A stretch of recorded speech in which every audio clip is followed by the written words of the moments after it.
What's going on, friends? It's Anton Daniels, and I gotta have a conversation with you guys about Tiege Hanley because you see how the sun is hitting me. This is no finesse, no makeup, no filters, no none of that. This is 100% Tiege Hanley. I use it in the morning as soon as I get up, right after I pray and brush my teeth, jump in the shower, and I'm hitting the streets because you never get a second chance to make a first impression. So even though they're giving you 40% off your first order, 20% off for life, even though you may get a free gift, forget all that, right? Because we would do this even if it was full price because it's worth that much. I'm in the streets, I'm kicking it with people when I see Dusties everywhere. You don't want to be them. You want to separate yourself.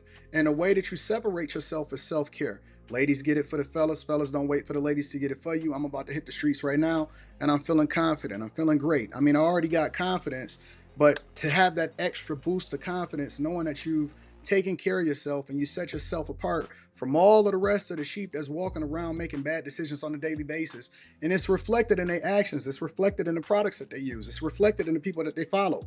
And so if you're trying to level up, if you're trying to make sure that you look good, they're going to send you the pack. They're going to give you all of the instructions on how you're supposed to use it. Then make sure you get your Tiege Hanley. Again, 40% off your first order, 20% off for life. Get your free gift. Make sure you tap in with your boy Anton Daniels because Unc is never going to lead you wrong. I would never have you use a product that I don't use myself. Again, they've been rocking with me for a long time. Make sure you get your Tiege Hanley. I love you. I appreciate you. I'm going to holler at you guys later.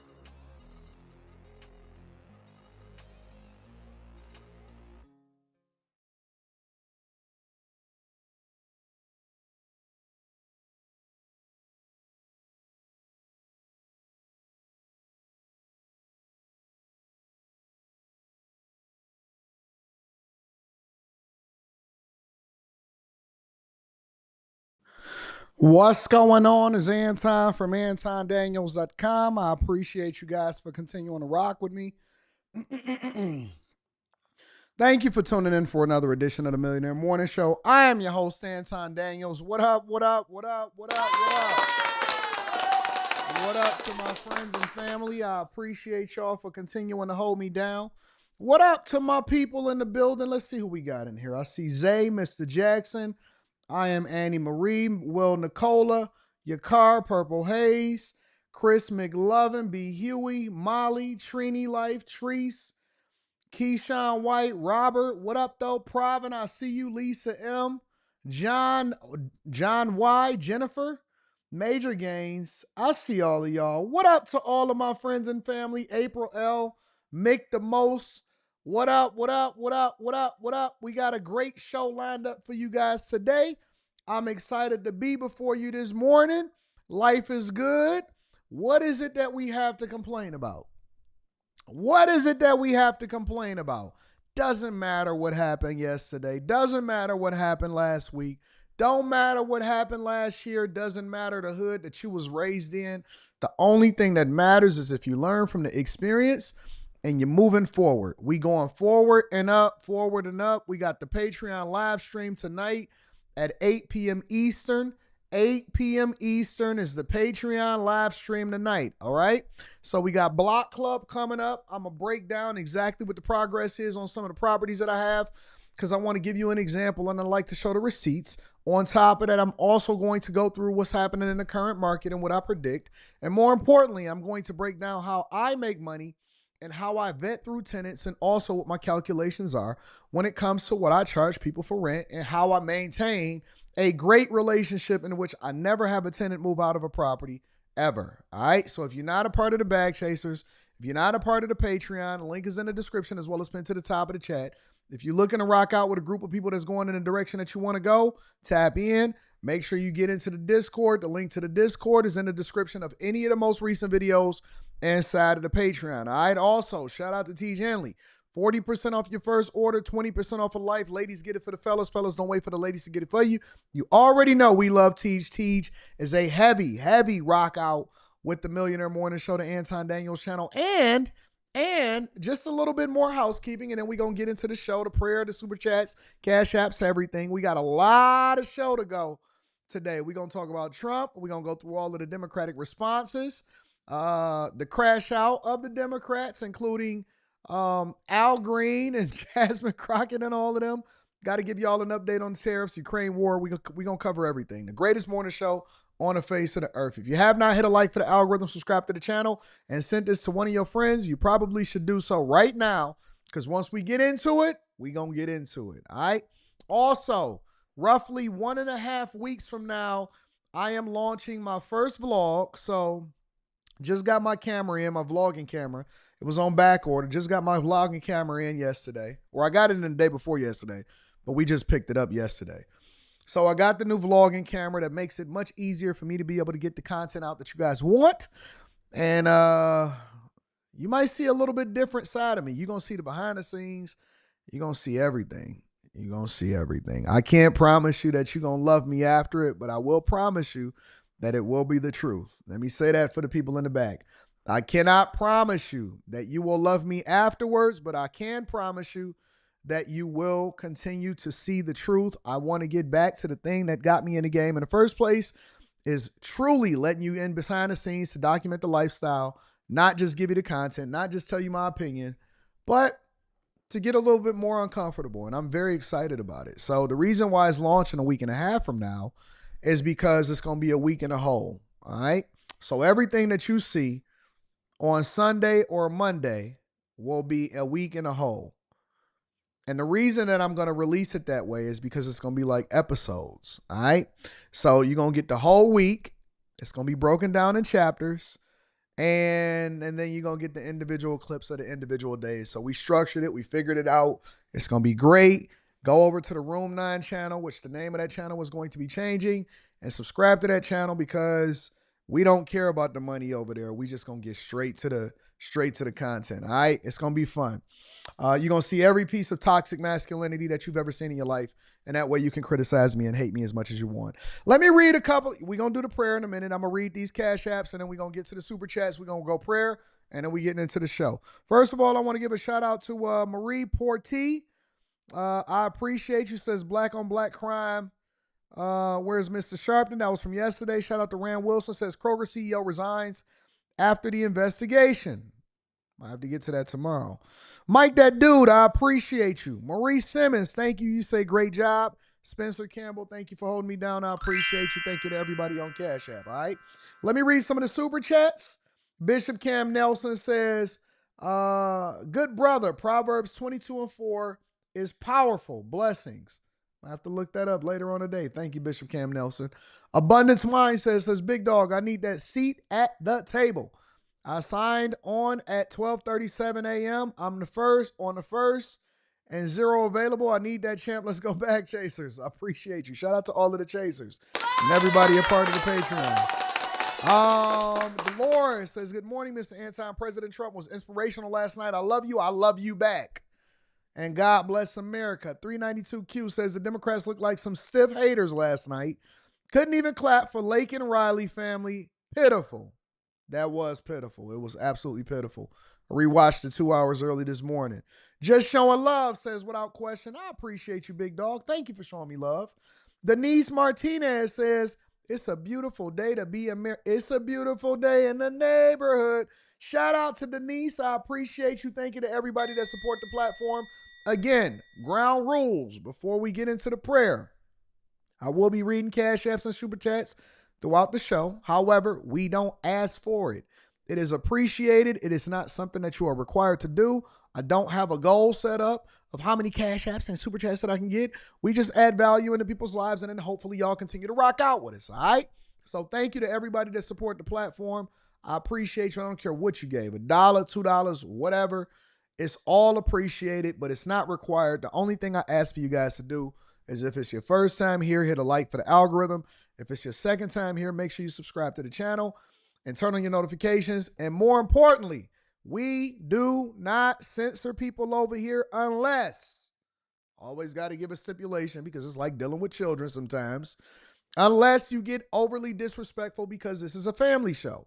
So if you start talking about people's kids in the chat, you start going off on their parents, you start doing ad hominem attacks that's out of the ordinary, we will time you out.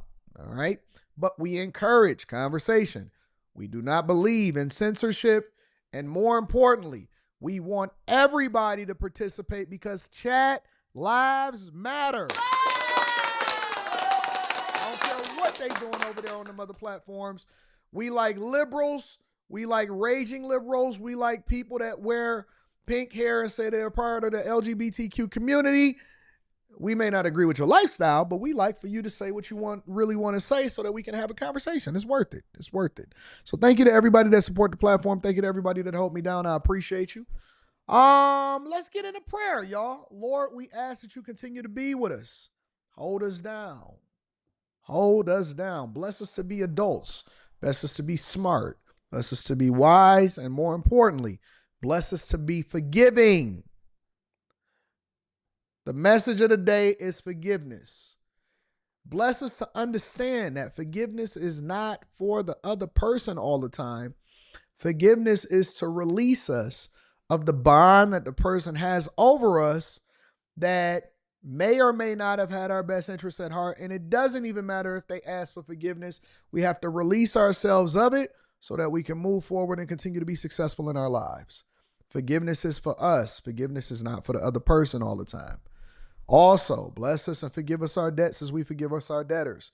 Lead us not into temptation, but deliver us from evil. For thine is the kingdom and the power and the glory forever and ever. In Jesus' name, amen. All right? Y'all pray for me as I pray for y'all. I appreciate y'all prayers. I need them. I love them. I use them, and I always want to be more successful, and we need to pour into each other because us together as bag chasers, we are stronger together than we are apart. Let's get to it, y'all. Make sure y'all hit a like for the algorithm, subscribe to the channel, and turn on your notifications. Without further ado, let's talk about the highlights. Now, obviously, I'm not going to go over the whole 2-hour speech yesterday, but word on the street is that it was just bullet points. It wasn't anything that he had pre-written and that he wanted to speak from the heart, and that was the things that he spoke towards, and one of the reasons why it was a 2-hour speech yesterday. But I want to show you a couple videos that I found that gave you some key highlights if you did not watch it, and then we're going to speak to some of those points. So make sure you hit a like for the algorithm, subscribe to the channel. I'll be reading that super chat shortly. Thank you to everybody that contributes to the platform. Let's get it. The golden age of America has only just begun. Members are directed to uphold and maintain decorum in the House and to cease any further disruptions. That's your warning.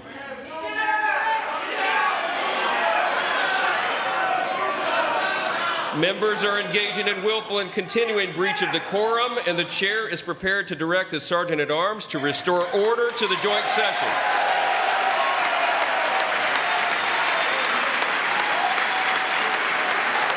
Mr. Green, take your seat. Take your seat, sir. Take your seat. Finding that members continue to engage in willful and concerted disruption of proper decorum, the chair now directs the Sergeant-at-Arms to restore order. Remove this gentleman from the chamber.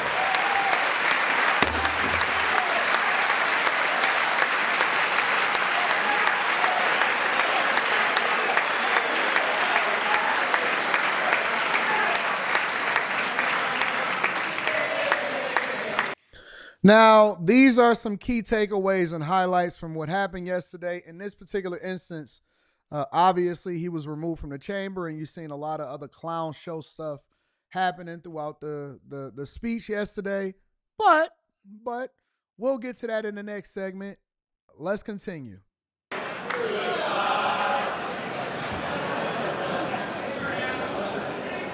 Let me just say this before we get to the next segment.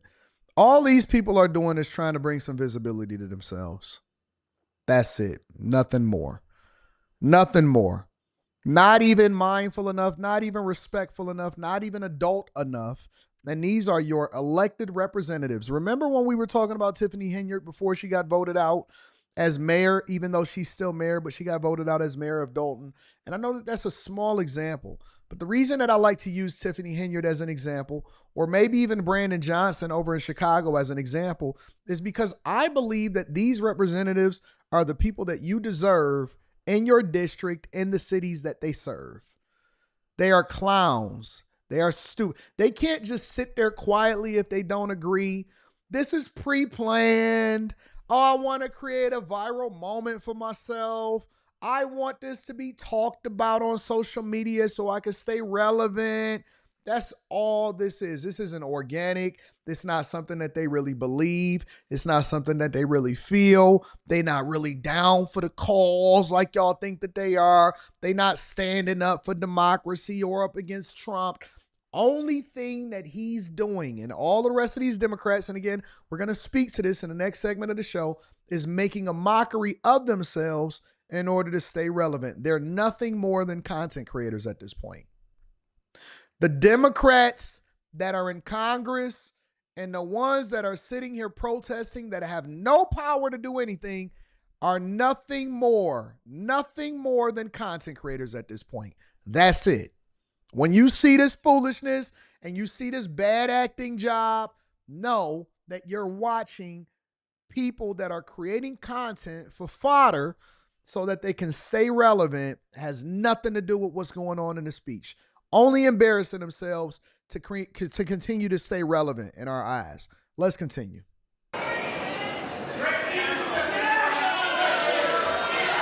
You really believe he passed it? I have created the brand new Department of Government Efficiency. GOGE. Perhaps you've heard of it. Perhaps.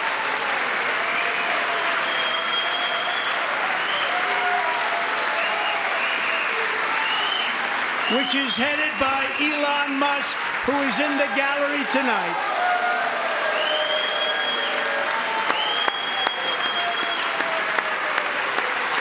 He didn't need this. Thank you very much. We appreciate it. Everybody here, even this side, appreciates it, I believe. They just don't want to admit that. And Trump has a point there. Trump has a point. The only people that don't appreciate the Department of Government Efficiency, because essentially Trump is saving them from themselves. Okay? What do I mean? And I say this on the Millionaire Morning Show on a regular basis. I say that the only thing and the main job that Congress has, which is one of the reasons you see all of these Democrats out here being content creators because they're a party with no power, is to control the purse strings. Well, now that we have a Republican-led, and they're leading all three branches of government, a Republican-led Congress, all they doing is protesting and causing a ruckus and causing issues, and they want to go back and debate back and forth for something that's not even going to work out in their favor. But it's actually working out in their favor because Trump is fixing the government's finances even without their help. Even without their help. Their only job, their main job was to make sure that we were solvent, that we were paying our bills, and that the budget is balanced. And they can't even do that. And so Trump, in order to root out the corruption, he's willing to go the distance. He's willing to sue every court. He's willing to go and fight for the American people because that's what we voted for. That is what happens in a republic. We're governed by the Constitution, and we're not supposed to be bloating and filling people's pocketbooks by making them rich through fraud and abuse through the government systems. And that's one of the reasons why they can't answer the question. When you seen Bernie Sanders on ABC the other day, and he said, oh man, is there fraud, waste and abuse inside of our Social Security Administration and USAID and all of these things? He couldn't answer the question. I'm more concerned with Elon Musk getting unprecedented access into our government systems. What? The question was, should we be doing an audit to find out where the fraud, waste, and abuse is? He couldn't answer the question. But they appreciate it unless they're one of the ones that's finessing the system. But that's yet to come. We'll stay tuned on that one. Since taking office, my administration has launched the most sweeping border and immigration crackdown in American history, and we quickly achieved the lowest numbers of illegal border crossers ever recorded. I've been on it, Desiree. I'm on it. You like that? I'm on it, Desiree.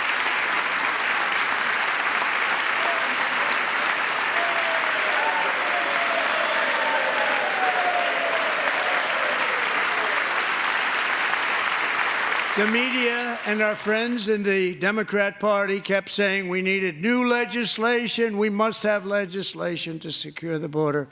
But it turned out that all we really needed was a new president. It's the truth.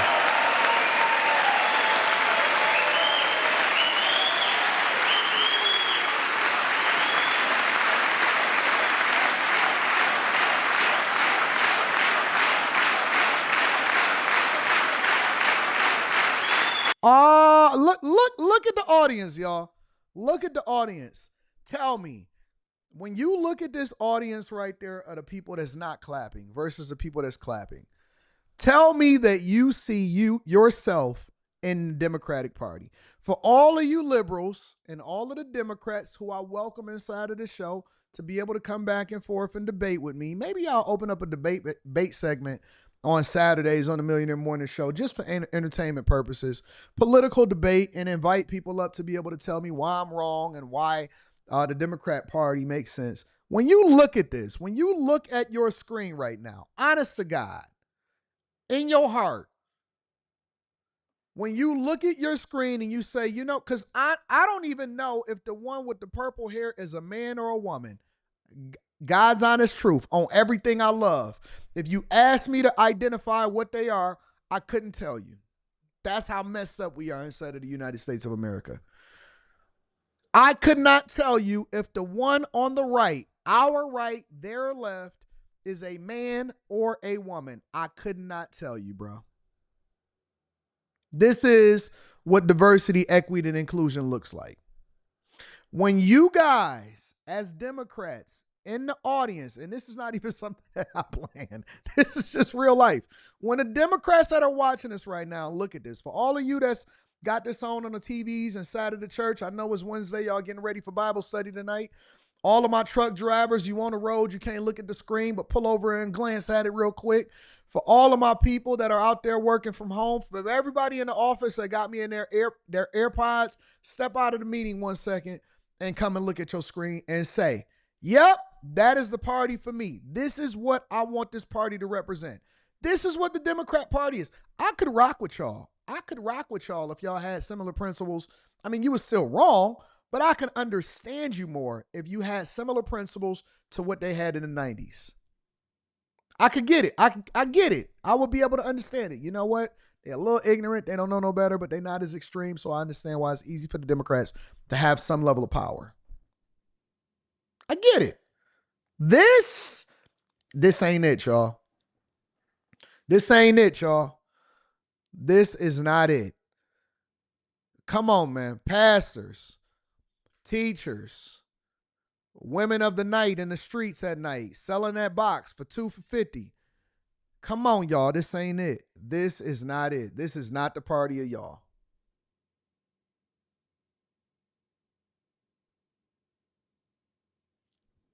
Y'all got it, though. Thank you. Joe Biden didn't just open our borders. He flew illegal aliens over them to overwhelm our schools, hospitals, and communities throughout the country. Entire towns like Aurora, Colorado, and Springfield, Ohio, buckled under the weight of the migrant occupation and corruption like nobody's ever seen before. Beautiful towns destroyed.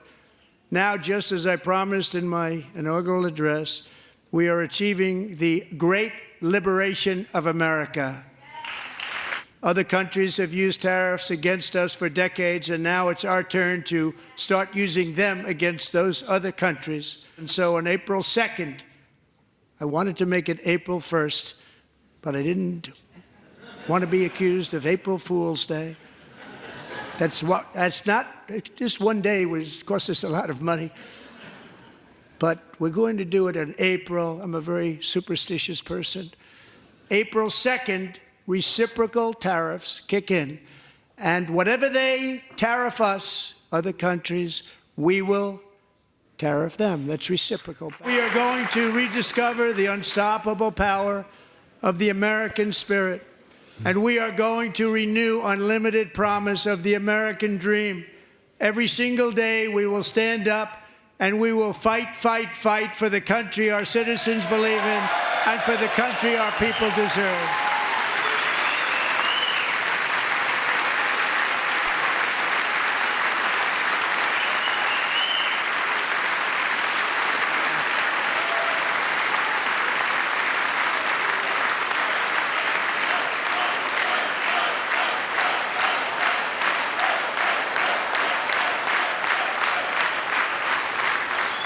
My fellow Americans, get ready for an incredible future because The golden age of America has only just begun. It will be like nothing that has ever been seen before. Thank you, God bless you, and God bless America. And it was a great speech. It was a great speech. It was awesome. I'm very thankful to be alive at this time. I think that even Democrats have to admit that we're doing some great things. This is transformational. You've never seen something like this happen. We actually fixing the government. We less than 50 days into the administration, not even 2 months. We've already rooted out diversity, equity, and inclusion, which largely benefited. And I don't even understand why black people are so gung-ho about diversity, equity, and inclusion, because it didn't even benefit you. It wasn't even something that was for you. It wasn't something that you was taking advantage of. Most of you guys that advocated for diversity, equity, and inclusion, you advocated for it for somebody that ain't even you. Don't look like you, don't benefit you, ain't of you, ain't for you, ain't none of that. Y'all advocated for these people to go crazy, and you probably advocated yourself out of a job. I did a review video this morning that I released on the Anton Daniels channel of a woman. She was a white woman with a bullnose ring, and she was saying that she was getting an advanced equity and inclusion degree from Harvard so that she can teach in a university. So essentially, she will be teaching racism. Make sure you guys hit a like for the algorithm, subscribe to the channel, and turn on your notifications. Let me read some of these super chats because I love y'all, and y'all really, really do show love to the platform. All News React TV with Mario Ray. Shout out to you, my friend. I appreciate you. Says, you keep me on point, and I really appreciate you. I appreciate you too, my dog. Thank you, my friend, for holding me down. Abundance Mindset says, also, since I've been tapped in, my wife thinks I'm a Trump supporter. I have a business mindset, and a lot of what he is doing just makes sense. SENSE, sense. We got you. Business mindsets. We changing lives. Should be all right. Should get on. Keith Murray says, my 401k looks much better 6 months ago. Well, here's the thing, Keith, because I thought you was one of the smart ones, but you're not. Here's the thing, Keith. Your 401k, you're not supposed to draw from it until you retire. One of the things that we're going to go over in the new stock club, and this is for all of you guys, is that you have to recognize when there's a buying opportunity, not focus on how much your 401k is worth today. When you get ready to retire, I guarantee you your 401k is going to be exploding if you leave it alone. You know what I remember? Let me tell you one of the things that I remember from 2007, 2008. One of the things I remember from 2007, 2008 was everybody talking about, and this isn't even relevant to that, but I'm using this in order to illustrate a point. Everybody back then was talking about, oh my God, I can't believe what's happening to stocks and all of this other stuff. You know what rich people were doing? You know what people that had resources, you know what people that had an abundance mindset were doing? Oh my dog, it's a discount. You see what we getting from the stocks? You see what we doing in real estate? Do you know how many people got filthy rich from buying in at that time? Guess what? Everything recovered and everything went back to normal. And not only did it recover, it went up significantly. Stocks, real estates, everything is cyclical. So while these penny pinchers are in here whining about, oh my God, the stock price, unless you're a day trader, you shouldn't even be concerned about it. You should be, I teach my people, I'm not going to go into the Patreon. You should be dollar cost averaging. Dollar cost averaging. All right. When I see a dip in real estate prices, I don't panic and say, oh my God, my net worth went down. I say, man, this is a buying opportunity for me to pick up more properties because everything is cyclical. My lifestyle is not going to be affected one way or another. Rent's still going to get paid. I don't have no mortgages. I don't have debt, so I don't worry about it. And I look at it as a buying opportunity and for me to be getting extra aggressive when it comes to the markets. So I love it that you guys actually send these super chats and say the things that you're saying, because it exposes more about how you have a dusty mindset instead of operating in abundance. I don't look at it and say, oh man, it costs too much. I look at it and say, how can I afford it? I got a different mindset. Don't worry about it. We'll get there. Hopefully you wake up and stop being so crazy and you can actually benefit from what's going on. And if you sending me that message, then that means that you broke because you're so worried about what your number. Don't worry about it. Don't worry about it. No excuses. Lifestyle Rocky K says, what up, AD? What a time to be alive. Out of many Trump speeches, this one was my favorite by far. I'm enjoying my day off listening to the show and about to work out. Salute, brother. Salute, my friend.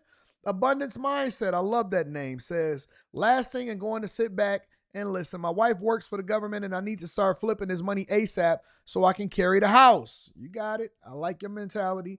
They kicked out the vampire in Brooklyn. Keith Murphy says, Major Retailer Green did the same thing to Biden. I guess he meant to say to Biden. I'm assuming that that's a typo. Wasn't escorted out, kept interrupting and wasn't escorted out. Well, it would seem as though they should have escorted her out then. What do you want me to do? You want me to go back in history and escort her out? Y'all gotta get out of y'all femininity. Honest to God. Y'all gotta get out of your femininity. But he did it. Come on, man. Come on, fam. Get out of your femininity. Pick your balls up. Put your pants on. Take off y'all skirt, put y'all pants on, and stop whining. Stop whining like females. Females don't even like you whining like females. Do you know what you sound like? You know what you sound? Stop whining. Don't whine. I can only imagine what y'all girls be sitting next to y'all saying. I guess that's the thing that they talk about when it comes to male and female energy. Sheila Taylor, shout out to Sheila, says, just joined the Bag Chasers today. Do you think filing bankrupt is the best way to get out of debt that has become too overwhelming to pay down? Bankruptcy can be a smart option. I know that Dave Ramsey is telling y'all not so much so. Bankruptcy can be an absolutely awesome option. One of the things that you got to pay attention to bankruptcy, though, is how much you make at your job, because how much you make can determine what you file in bankruptcy. Okay, so I think it's chapter 7 versus chapter 11. One of them, which I believe is chapter 11, and don't quote me on this because I'm just going based off of, memory.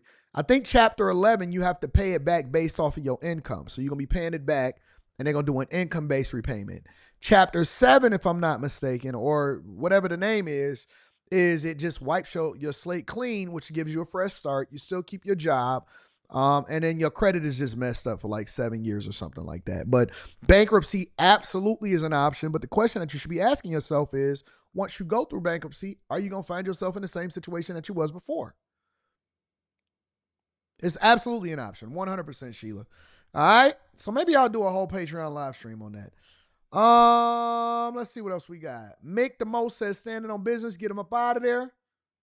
Yep. I appreciate you. Skinny Boy Django says, Al Green looking like werewolf pimp.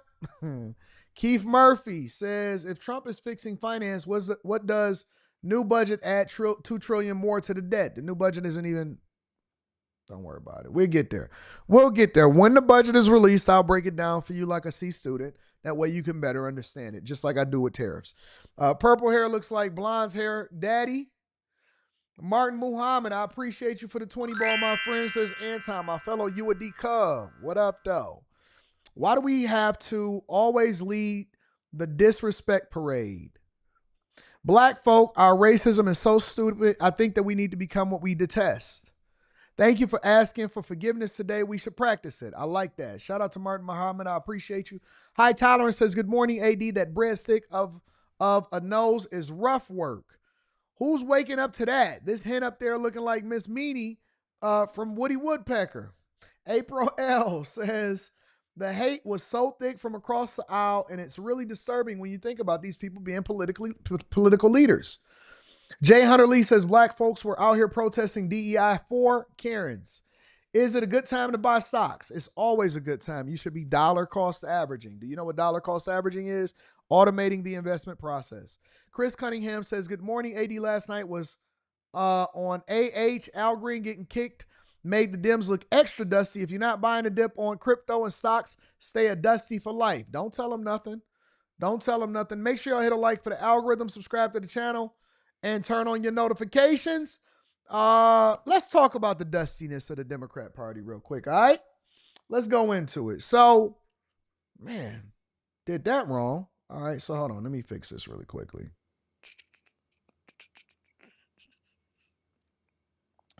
The Democrats continue to embarrass themselves. Al Green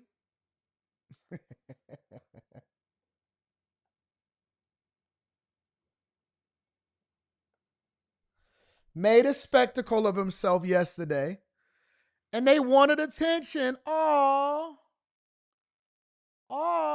y'all wanted attention? You want daddy to wipe your hanky? You want us to make sure that you're okay? Huh? You wanted to create a moment for yourself so you can be viral and then you can go back and talk to your children and say, hey, look what I did. I stood up to him. I got Trump's attention and got him to throw me out. Oh, Democrats were looking for attention yesterday. And so they had their little viral moment and they embarrassed themselves. And this is what's happening. Appreciate it. You know, the Democrats' protest actually started before the president entered that chamber. The Democrats on the bipartisan escort committee, the group that walks the president in, did not show up for that job. You know, the president touted the almost 100 executive orders, the 400 executive actions in 43 days that he said restored common sense. He spent a pretty good amount of time, as you mentioned, going through the specifics of what was found in DOGE, the Department of Government Efficiency, singling out Elon Musk, listing the millions that were found in detail. And many of the Democrats held up signs saying Musk steals and false. But the best moment, emotional moment, was DJ, who's battling cancer. He wanted to be a police officer. And during the speech, the president said the Secret Service has made him an agent. Even in that moment, you know, the gallery was split. There was a major announcement on shipbuilding. And actually, during this speech, China announced a 7.2% increase in Chinese defense spending for this year. That's almost 15% over the last 2 years. He didn't single out China, but he did say they're close to a deal on Ukraine and Russia. So we are back with our panel, Britt Hume, Dana Perino, Harold Ford Jr., and Larry Kudlow. There's also a letter from Zelensky, which we'll get to in just a moment. But, Britt, let's get your thoughts. This was the longest speech. He is now the record holder for the longest speech to joint session of Congress, beating Bill Clinton. This was the most boisterous, the longest, the most partisan speech I've ever heard a president give in this kind of setting, and I go back about maybe 50 years on this. I also think it may have been the most effective. I mean, if you ever doubted that Donald Trump is the colossus, the political colossus of our time and our nation, this night and this speech should have put that to rest. And you know what the Democrats did? They made his speech even more epic. They made his speech even more epic. I don't know if y'all know, but one of the things that I said during the election cycle was when you take a strategy to say, I'm not going to celebrate or talk about the things that I'm for, I'm going to try to get you to vote against Donald Trump. Most Democrats that I talked to, they didn't vote for anything that they believed in on the Democratic side. They voted against Donald Trump. So they were willing to sink their own selves and sink America just because they didn't like Donald Trump. And in that instance, right, you make him more epic. You make him more viral. You make him more relevant than ever before. So we should be thanking you guys. When you see Jasmine Crockett, Bernie Sanders, who we'll get to his response speech a little bit later today, AOC, do y'all realize that as content creators, because I only look at these Democrat Congress people as content creators now, that the only thing that they talk about is Donald Trump, which is the same thing that they did during the election, which is why Stephen A. Smith went on The View and was saying that it's pitiful of what we're looking at from the Democratic Party. We don't see Hakeem Jeffries talking about anything relevant that you guys are doing. We don't even know y'all for anything except for being crazy.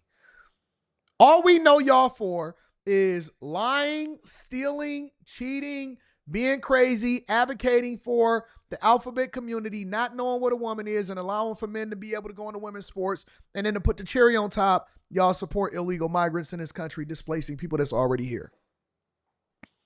That's the only thing we know Democrats for. We don't know them for anything else. And the only thing, except instead of them going to the drawing board and saying, you know what, guys, we need to figure out a strategy that makes us relevant again, that resonates with the American people, that works on behalf of the American people, and get the message out. And instead of focusing on what we don't like about him, which just makes him bigger, we're going to focus on the things that we're doing that's great. The only thing, the only question, the only reason they're getting invited up to these platforms is to have a conversation about what they don't like about Trump, which just makes him even greater. And it's embarrassing because you just made him the record holder for probably a 2-hour speech that he probably wasn't even planning on doing. But because you wanted to make a spectacle out of yourself, you now become a fool. All right, thanks, Brett and Martha. Welcome to Hannity. And yes, we are live. We are in Washington, D.C., where only moments ago, President Trump wrapped up his first joint address to Congress of his second term. Coming up, we got a lot of reaction analysis from several people who were inside the chamber. Senator Ted Cruz will join us, House Judiciary Committee Chairman Jim Jordan, our Treasury Secretary Scott Bessent, and House Speaker Mike Johnson, and many other special guests. We'll also check in on our friends in the Democratic Party who continue to make just utter fools of themselves with their little props and disruptive outbursts and coordinated smears and even some vigorous cane waving. Take a look. We won the popular vote by big numbers and won counties in our country.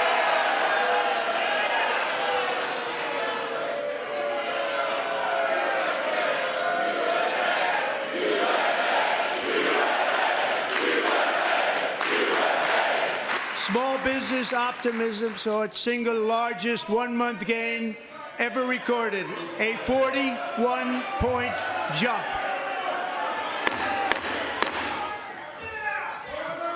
Members are directed to uphold and Listen to maintain these children. decorum in the House and to cease Listen to any these further children. disruptions. That's your warning.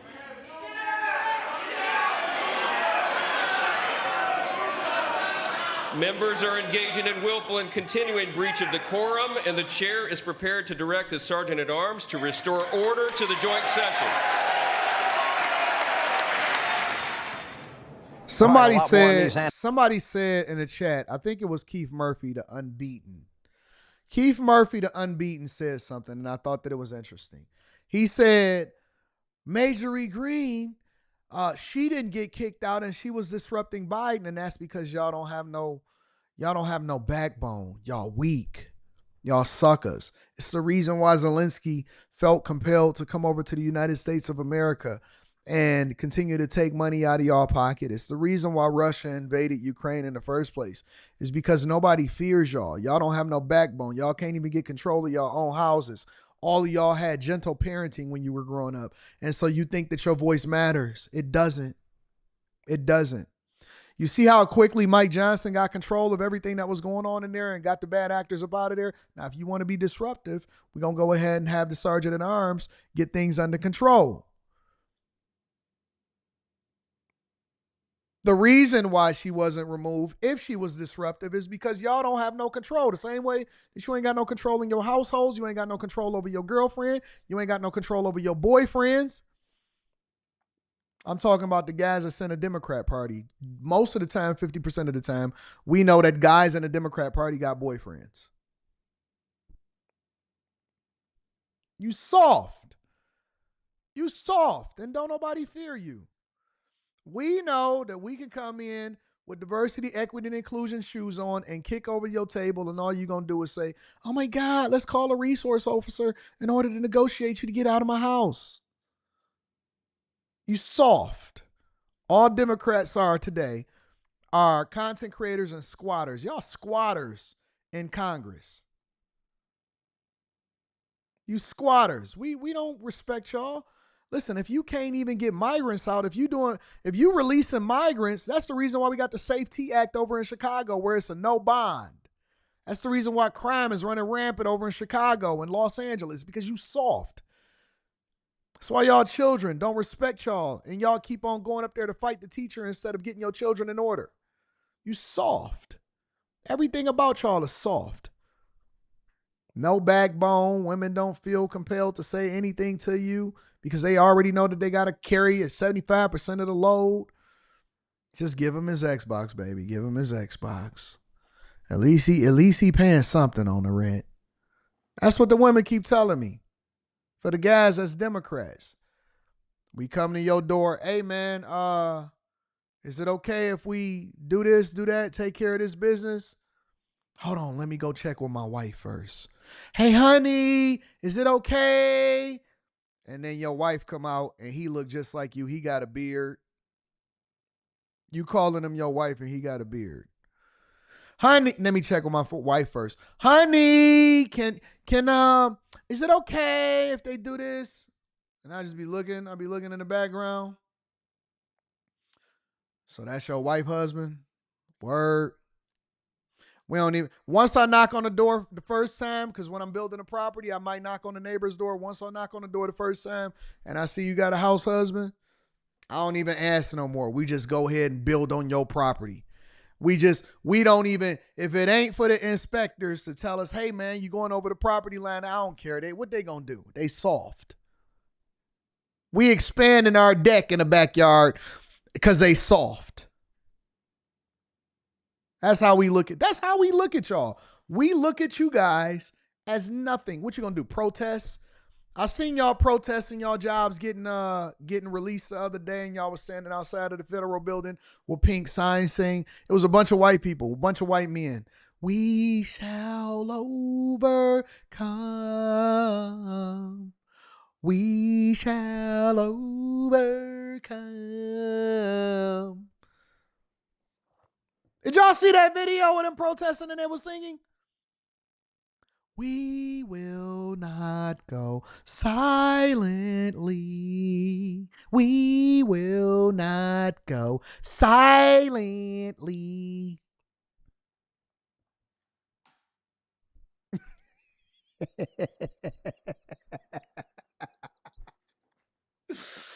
Oh, y'all just be embarrassing yourselves. We be like, look at these cupcakes out here. In just a moment, while Democrats, they play stupid games with their performative stunts, President Trump is on the move. The nation saw that tonight in all of its force, if you will. In only 6 weeks, we have seen more action, more results from the Oval Office than almost anyone thought possible. Let's take a look. I return to this chamber tonight to report that America's momentum is back. Our spirit is back. Our pride is back. Y'all didn't see that video? Our confidence is back. And the American dream is surging bigger and better than ever before. And we've ended weaponized government where, as an example, a sitting president is allowed to viciously prosecute his political opponent, like me. How did that work out? Not too good. Not too good. Within hours of taking the oath of office, I declared a national emergency on our southern border, and I deployed the U.S. military and Border Patrol to repel the invasion of our country. And what a job they've done. As a result, illegal border crossings last month were by far the lowest ever recorded, ever. To unshackle our economy, I have directed that for every one new regulation, 10 old regulations must be eliminated, just like I did in my very successful first day. And I have stopped all government censorship and brought back free speech in America. It's back. We've ended the tyranny of so-called diversity, equity, and inclusion policies all across the entire federal government and indeed the private sector and our military. I'm about to pull it up for y'all. I know y'all thought I was wrong. And our country will be woke no longer. I also signed an executive order to ban men from playing in women's sports. Now, who would protest that? You know who would protest that? These people right here. These are the type of people that would protest that. We shall not be moved. We're fighting for the climate. We shall my back.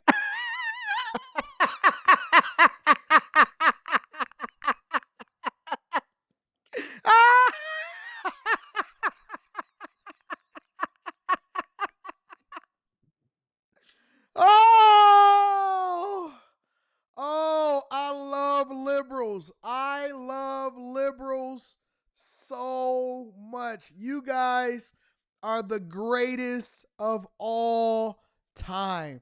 Honest to God. I will never ever complain. I think you guys should protest till your hearts are full. I think that you guys should absolutely protest till your hearts are content. We shall not be moved.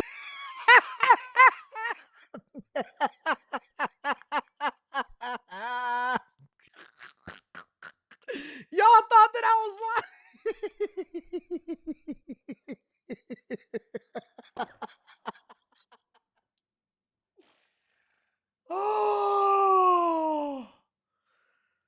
Oh my God. Oh, Lord, bless us with laughter. Yo, I love you guys. I love you guys. I think that y'all are the best. You know what? I'm about to make this one of my things that I do. When I hit a sound. We shall not be moved. We're fighting for the climate.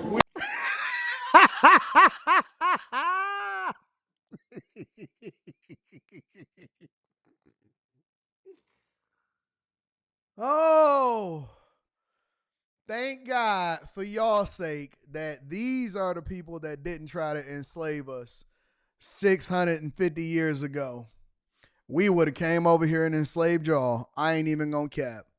Y'all would have been our suckers. Real talk. If these were the people that were trying to enslave us, because I know that y'all ancestors are rolling over in your grave. They have to be rolling over in their grave. If these were the people that had tried to do the transatlantic slave trade, that would have been y'all reparations right then and there.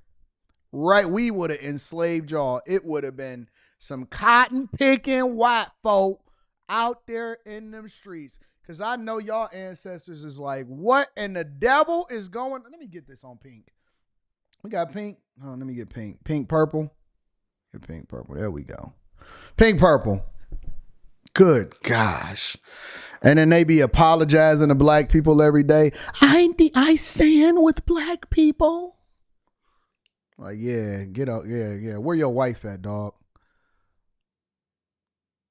Every white man I see that's an apologist. I know. Where your wife at, bro? Yeah. Your husband staying with us. He said that I can sleep over at your crib tonight. No. He said it's cool. He ain't even tripping about it. I stand with you and I offer my wife as tribute. I stand with black men and I offer my wife as tribute as a form of reparations to the black community for everything that my forefathers did to you guys. That's why y'all women be like, let me stop. I'm about to get all the way into after hours at this point because this is ridiculous. This is absolutely ridiculous.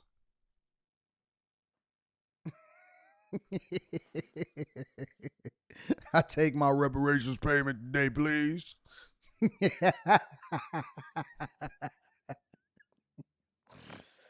Oh, embarrassing.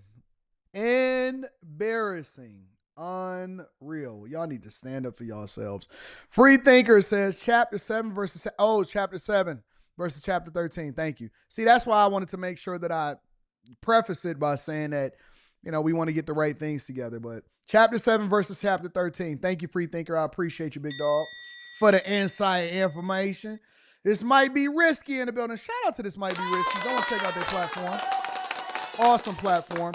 Says, good Anton, good morning. Was just having that combo. If someone has a liquid capital, should they just pay off debts, even though they will be broke, or file bankrupt, in your opinion? If they have the liquid capital, if it's me personally, I'm getting rid of the debt because I don't want to be sitting in I don't want to be broke for the next 7 years. So it depends on what your projected income is, because now we starting to get nuanced. All right. If you're projecting that your income could be exponentially more, but you don't want to have that on your credit to prevent you from being able to make the moves that you want to make, then that's one thing. If you are under duress or you don't project your income to really be able to sustain you even after you pay off your debts, then that's when I would preserve capital and then file for bankruptcy so that I can make sure that I rock with it. All right. Now, here's a hack. Here's a life hack that a lot of people don't want to talk about, but it absolutely works. And I don't even want to tell y'all this because I want y'all to do things the right way. This is one of the benefits of having a wife.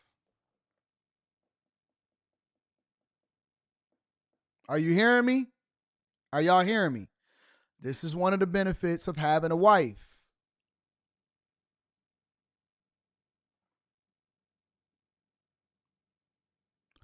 Whatever happens to me doesn't affect our lifestyle because I got somebody else whose credit I can depend on in order for us to continue to do what we need to do.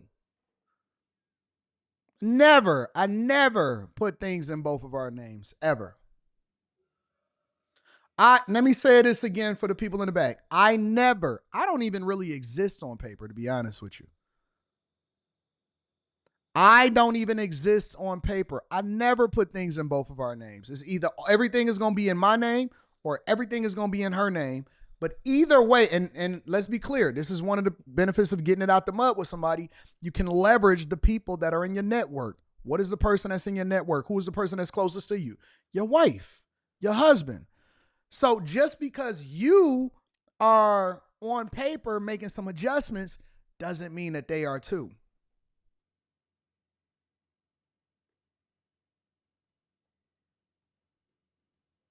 All right. You know, when I hear people talk all of this stuff and they say, man, what do I need a wife for? What do I need a woman for? Listen, being married is just as much of a business as it is about love. Being married is just as much about business as it is about love. If y'all can't read between the lines, and I don't have these type of conversations all the time because I'm very careful about what I say on the internet, but it is very much about business as it is about love.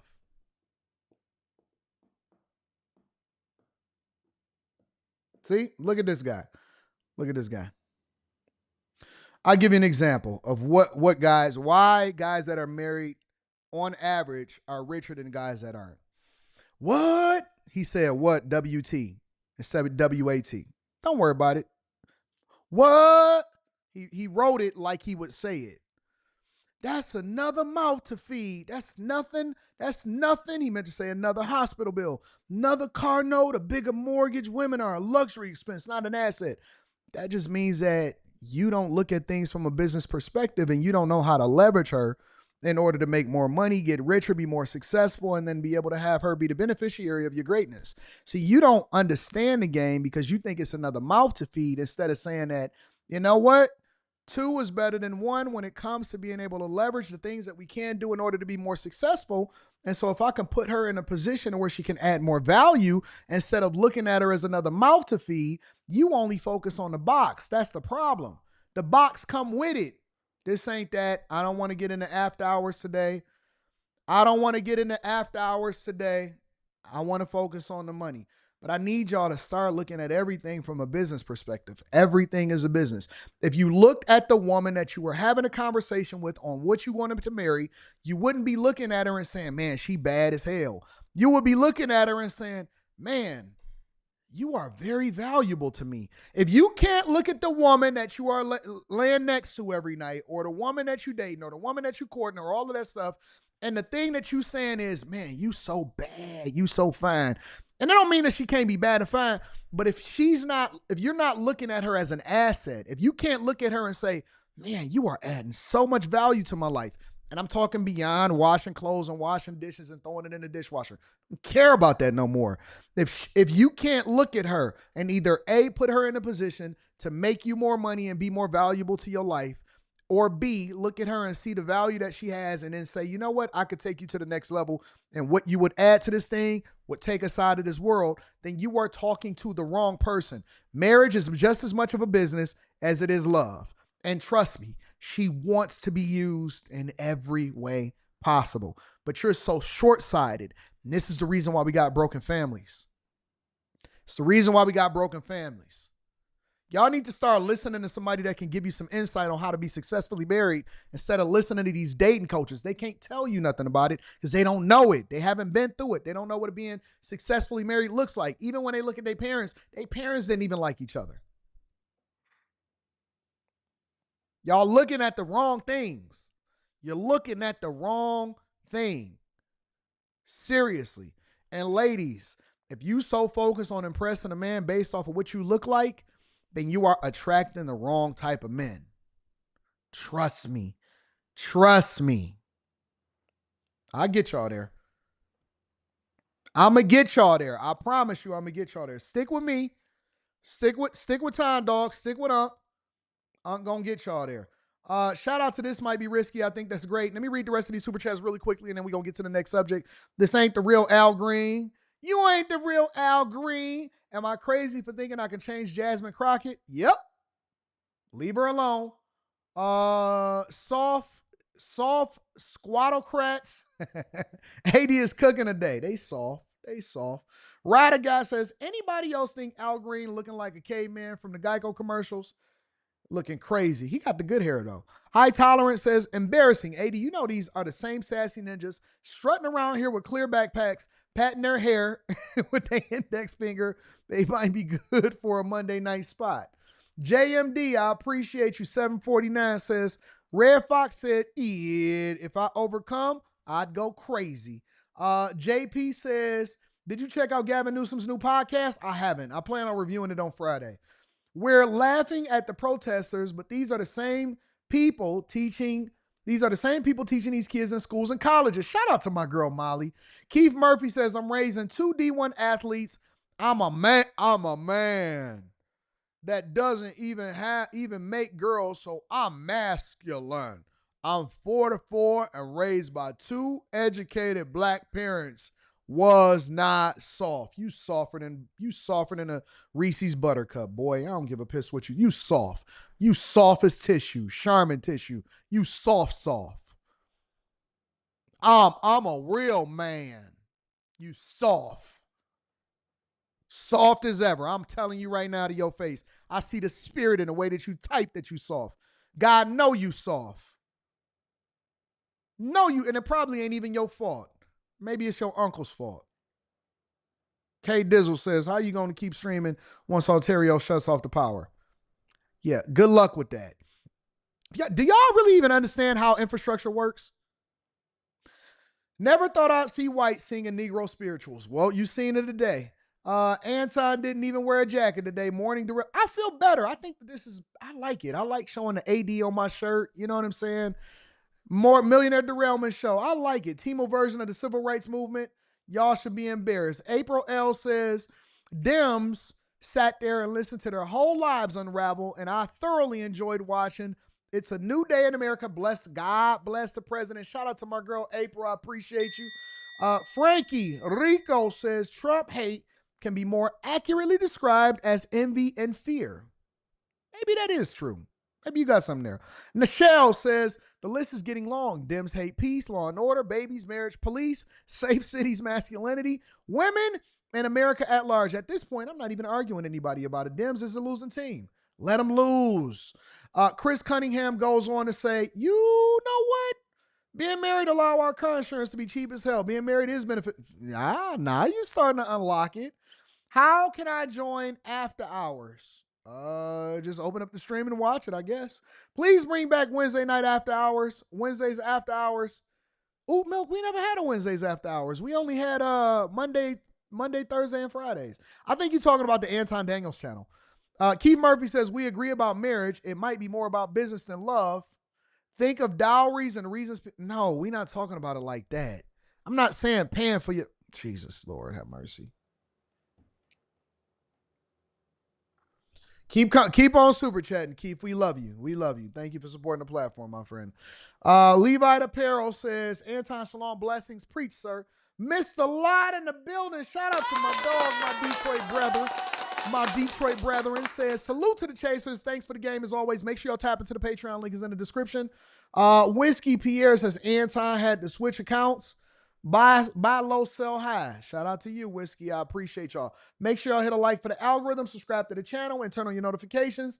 Let's continue. So, of course, Democrats had to respond, and usually for every single address to Congress, there's either, regardless of whether it's a Democrat president or a Republican president, there's always an allotted person or a person on the other side that the Democrats or the Republicans they use to give their response to the speech that happened. And this time they used Elissa Slotkin.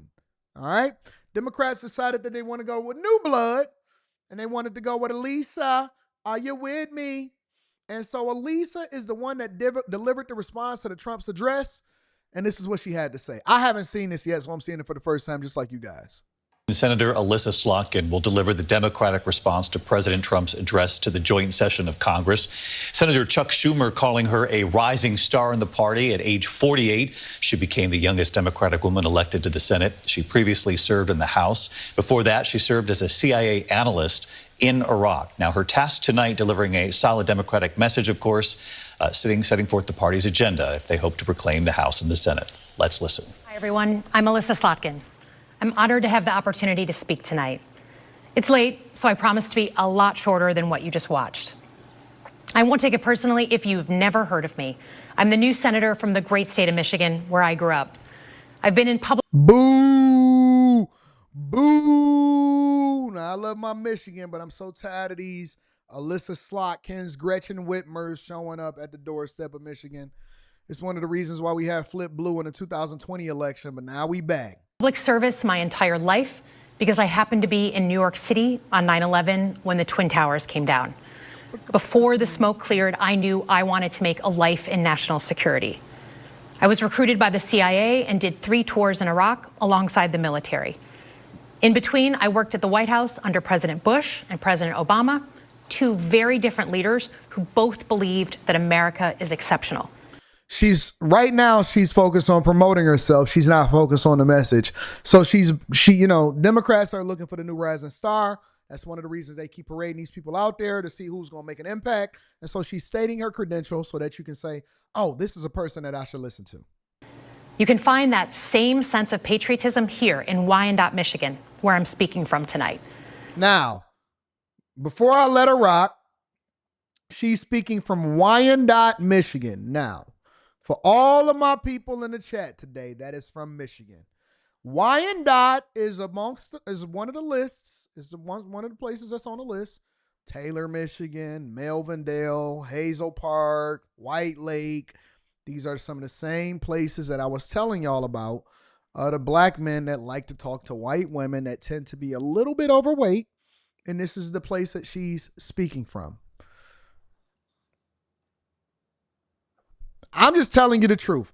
Wyandotte is another place where you can see, I'm just going to keep it 100. I hold everybody accountable. You can see you can catch you a lot lizard, or you can get you a white woman with a tattoo across her eyebrow, or you can get you a white woman that drives big old pickup trucks on 48-inch tires. Shout out to my people over there in Wyandotte, Michigan. I rock with y'all. Shout out to all of my ladies over there. Slim pickings, though. It's a working class town just south of Detroit. President Trump and I both won here in November. It might not seem like it, but plenty of places like this still exist across the United States. Places where people believe that if you work hard and play by the rules, you should do well and your kids should do better. It reminds me of how I grew up. My dad was a lifelong Republican, my mom a lifelong Democrat. But it was never a big deal because we had shared values that were bigger than any one party. We just went through another fraught election season. Americans made it clear that prices are too high and that the government needs to be more responsive to their needs. America wants change, but there's a responsible way to make change and a reckless way. And we can make that change without forgetting who we are as a country and as a democracy. So that's what I'm going to lay out tonight. Because whether you're from Wyandotte or Wichita, most Americans share three core beliefs: that the middle class is the engine of our country, that strong national security protects us from harm, and that our democracy, no matter how messy, is unparalleled and worth fighting for. Let's start with the economy. Michigan literally invented the middle class, the revolutionary idea that you could work at an auto plant and afford the car you were building. That's the American dream. That is true. And in order to expand and protect the middle class, we have to do a few basic things. We need to bring down the price of things we spend the most money on: groceries, housing, healthcare. We need to make more things in America with good-paying union jobs. That's true. And bring our supply chains back home from places like China. That's true. We need to give American businesses the certainty they need to invest and create the jobs of the future. Which is one of the reasons why we have the Trump's tax cuts and why we have tariffs, to make American businesses better be able to compete against the countries that's flooding our markets with cheap products and is throwing us out of business. All of that's true, but the context matters. We need a tax system that's fair for people who don't happen to make $1 billion. Oh, here we go. Look, the president talked a big game on the economy, but it's always important to read the fine print. So, do his plans actually help Americans get ahead? Not even close. President Trump is trying to deliver an unprecedented giveaway to his billionaire friends. Same talking points, same things, the same things that they lost on in the last election. Same thing Bernie Sanders has been talking about. Same thing that AOC talks about. Same thing Jasmine Crockett talks about. They just remixing the message, and it's the same message that they saying to the American people. That's not gonna be. It's not gonna resonate. It does not resonate. I don't know why they keep saying. Who is coming up with these talking points? It doesn't work. I'm gonna let her rock out for a while. He's on the hunt to find trillions of dollars to pass along to the wealthiest in America, and to do that, he's going to make you pay in every part of your life. Grocery and home prices are going up, not down. And he hasn't laid out a credible plan to deal with either of those. As a matter of fact, his tariffs on allies like Canada will raise prices on energy, lumber, and cars. And start a trade war that will hurt manufacturing and farmers. Manufacturing. Your premiums and prescriptions will cost more because the math on his proposals doesn't work without going after your health care. Meanwhile, for those keeping score, the national debt is going up, not down. And if he's not careful, he could walk us right into a recession. And one more thing. You mean a recession in order that Biden to pay for has his in? plan, he could very well come after your retirement. The Social Security, Medicare, and VA benefits you worked your whole life to earn. The president claims he won't, but Elon Musk just called Social Security the biggest Ponzi scheme of all time. And he is right. And this is one of the reasons why you guys don't resonate with the American people. It is literally a Ponzi scheme.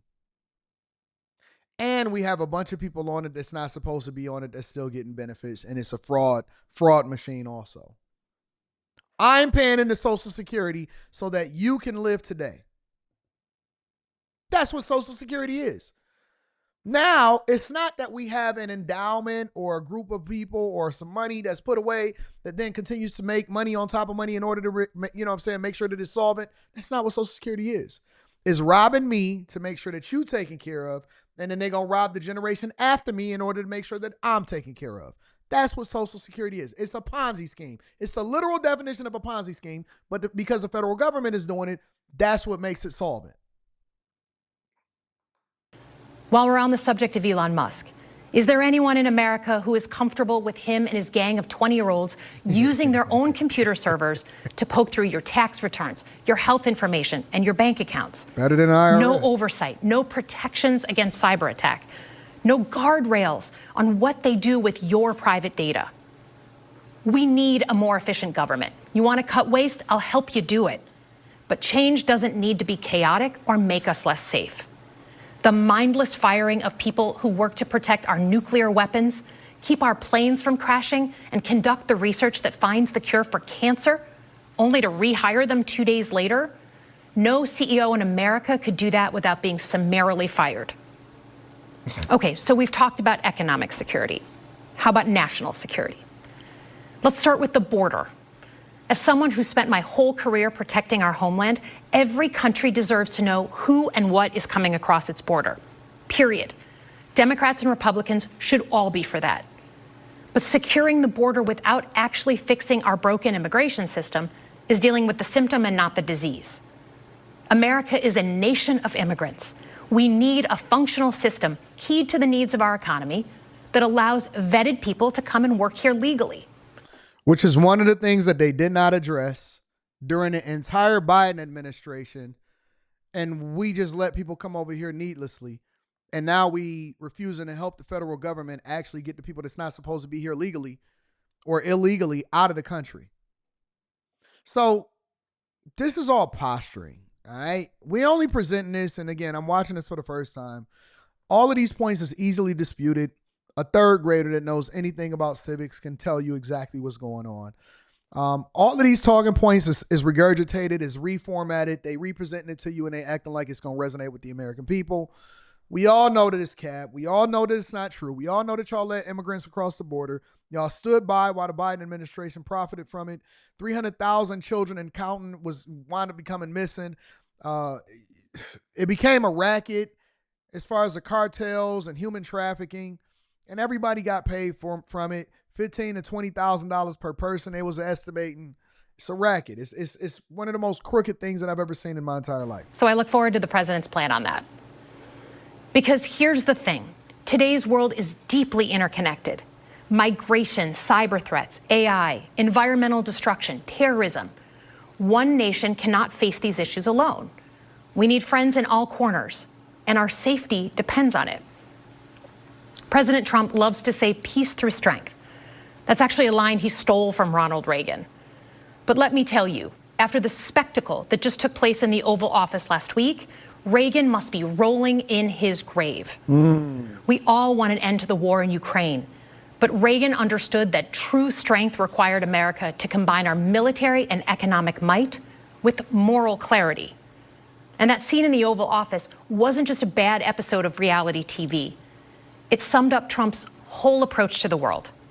He believes in cozying up to dictators like Vladimir Putin and kicking our friends like the Canadians in the teeth. He sees American leadership as merely a series of real estate transactions.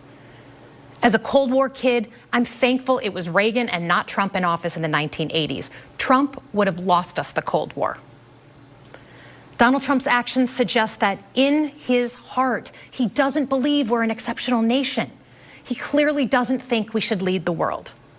Look, America is not perfect, but I stand with the majority of Americans who believe we are still exceptional, unparalleled. And I would rather have American leadership over Chinese or Russian leadership any day of the week. Because for generations, America has offered something better. Our security and our prosperity, yes, but our democracy, our very system of government, has been the aspiration of the world. And right now, it's at risk. Remember when Kamala Harris used to say aspiration, aspirations, aspirations, aspirations, the aspirations of what can be? We don't care about the aspirations of the world no more. We care about fixing our own country. They are not our allies. They are our dependents. The world has not been our ally. The world has been our dependent. And in the process, we made a bunch of people rich inside of the United States of America that we don't even know who exists. And they've been taking advantage of us for a long time. That's not the American dream that our forefathers put forth and what we stand for as Americans. That's not the history of this country. It shouldn't be the history of our children's future either. It's silly. It's silly to even think about. It's at risk when the president decides you can pick and choose what rules you want to follow, when he ignores court orders and the Constitution itself, or when elected leaders stand by and just let it happen. But it's also at risk when the president pits Americans against each other, when he demonizes those who are different and tells certain people they shouldn't be included. Translation: men going into women's sports, men in women's bathrooms, and you can identify as whatever you want to identify as. And we don't know what a woman is. A woman is whatever it is that you think that a woman is, depending on how you feel that day. I want to be very clear because, listen, this is why we break it down from a C student's perspective. Don't just take it at its on the surface, address it for what it is. Because you're different. No. Nope. We don't want men in women's sports. There's only 2 genders, and we can't have men using women's bathrooms. It's as simple as that. Because America is not just a patch of land between 2 oceans. We are more than that. Generations have fought and died to secure the fundamental rights that define us. Those rights and the fight for them make us who we are. We're a nation of strivers, risk takers, innovators, and we are never satisfied. That is America's superpower. And look, I've lived and worked in many countries. I've seen democracies flicker out. I've seen what life is like when a government is rigged. You can't open a business without paying off a corrupt official. You can't criticize the guys in charge without getting a knock at the door in the middle of the night. So as much as we need to make our government more responsive to our lives today, don't for one moment fool yourself that democracy isn't precious and worth saving. But how do we actually do that? I know a lot of you have been asking that question. First, don't tune out. It's easy to be exhausted, but America needs you now more than ever. If previous generations had not fought for this democracy, where would we be today? Better off. Second, hold your elected officials, including me, accountable. Watch how they're voting. Go to town halls and demand they take action. That's as American as apple pie. Third, organize. Pick just one issue you're passionate about and engage. And doom scrolling doesn't count. Join a group that cares about your issue and act. And if you can't find one, start one. Some of the most important movements in our history have come from the bottle up. Similar to the movement that was started by John Schwartz to make sure that you black out, that black people attach themselves to and play the game of telephone. I love this. In closing, we all know that our country is going through something right now. We're not sure what the next day is going to hold, let alone the next decade. But this isn't the first time we've experienced significant and tumultuous change as a country. Nice word. I'm a student of history, and we've gone through periods of political instability before. And ultimately, we've chosen to keep changing this country for the better. But every single time, we've only gotten through those moments because of 2 things: engaged citizens and principled leaders. Engaged citizens who do a little bit more than they're used to doing to fight for the things that they care about, and principled leaders who are ready to receive the ball and do something about it. All right, I'm tired of this nonsense. She's advocating for the LGBTQ people. She wants men to be in women's sports and men to go in women's bathrooms. She won't admit that the immigration crisis was caused by the Biden administration. And more importantly, we should not be the person that is funding and using the world to be our dependent so that we can continue to make sure that we make ourselves look good to aspire for the aspirations of the world to come over here. Get the heck out of here, bro. Anyways, make sure you hit a like for the algorithm, subscribe to the channel, and turn on your notifications. I want to read some of these super chats, and then we're going to move over to Bernie Sanders. Bernie Sanders had a response too. Wow. Who would have thought?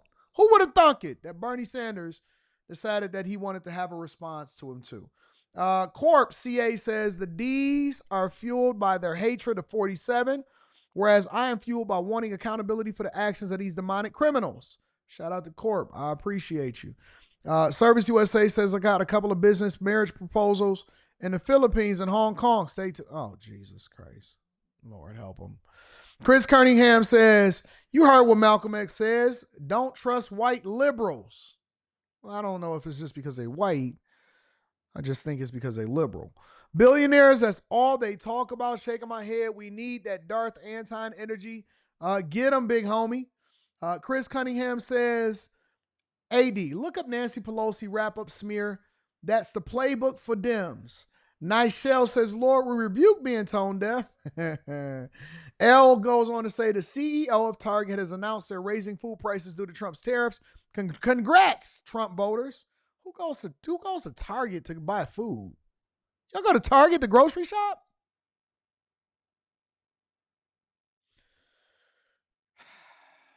The Danger Room podcast hosted by Beastly Nerd says, instead of using fear tactics, just actually give the American people a real agenda and plan and stop telling me what the other guy is doing. Just tell me what you want to do.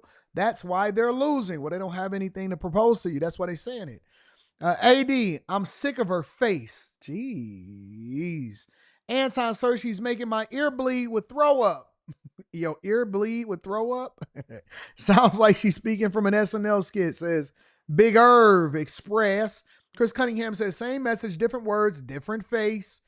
Arnie Gordon says anytime the Democrats want to know the president's plan, they can read his campaign promises, read the executive orders, or ask the Republicans. Just Christian says constitutional republic. Rich Steve goes on to say Elissa Slotkin thought she had something with this speech and it was pure word salad. Trash. Mr. Undisputed says, so we're risk takers now. God bless Trump. Democrats are finally talking about the things we have been worried about. Too little, too late. Go sit down. Ian goes on to say, how does the Democratic Party hurt black people? Are you serious? Ian, that's a deeper conversation. I think that we'd have to deep dive into that. I don't think we have enough time. We got a bunch of other stuff that we got to tackle before we continue on to the show. Again, make sure y'all tab into the Patreon. Link is in the description. Also, Tiege Hanley, 40% off your first order plus 20% off for life. I love you. I appreciate you. Let's get into burn. Feel the burn. So Bernie Sanders said that he had something to say and he wanted to have a response to what Trump said during his address at Congress. We are living in a pivotal moment in our country's history, facing unprecedented challenges. I got How my Bernie we Sanders respond voice, to this moment will impact not only our lives, but the lives of our kids and grandchildren, and in terms of climate change, the very health and well-being of the planet. As you heard tonight, President Trump has been very effective in creating what I would call a parallel universe for his supporters. A set of ideas that either have no basis in reality or in the great scheme of things are nowhere near. Come on, Bernie, you have to read that screen more effectively, of the American people. And one way that he does that is through the concept of the big lie, and boy, did we hear that tonight. You say something that is grossly false, say it over and over again, and have right-wing social media blast it out endless times until people actually believe it. And then, rather than address the real issues facing the American people, the struggles that the American people are facing, we find ourselves wasting endless amounts of time discussing Trump's absurdities. Let me just give you a very few examples. Trump claimed that the 2020 election was stolen from him and that he won by a landslide. Remember that? A lie. Trump claimed that the January 6th insurrection was a day of love. A lie. When are Democrats going to eventually concede and just say, yo, you know what? We have no chance to win in any future election for the next 4 election cycles.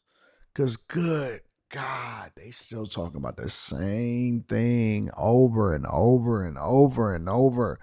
And nobody cares. This is why y'all lost. Oh my goodness. Trump has claimed that millions of undocumented people voted and do vote in American elections. A lie. Trump has claimed that climate change is a hoax originating in China. A lie. Trump has claimed that Ukraine started the horrific war with Russia. A lie. And tonight, just tonight, Trump claimed that millions of dead people between the ages of 100 and 360, I guess, were collecting Social Security checks. And that is an outrageous lie intended to lay the groundwork for cuts to Social Security and dismantling the most successful and popular government program in history. So let's be clear about that. Well over 99% of Social Security checks are going out to people who earned those checks. 70 million Americans. Nobody who was 150 years old or 200 years old or 300 years old is receiving Social Security checks. And on the lies go.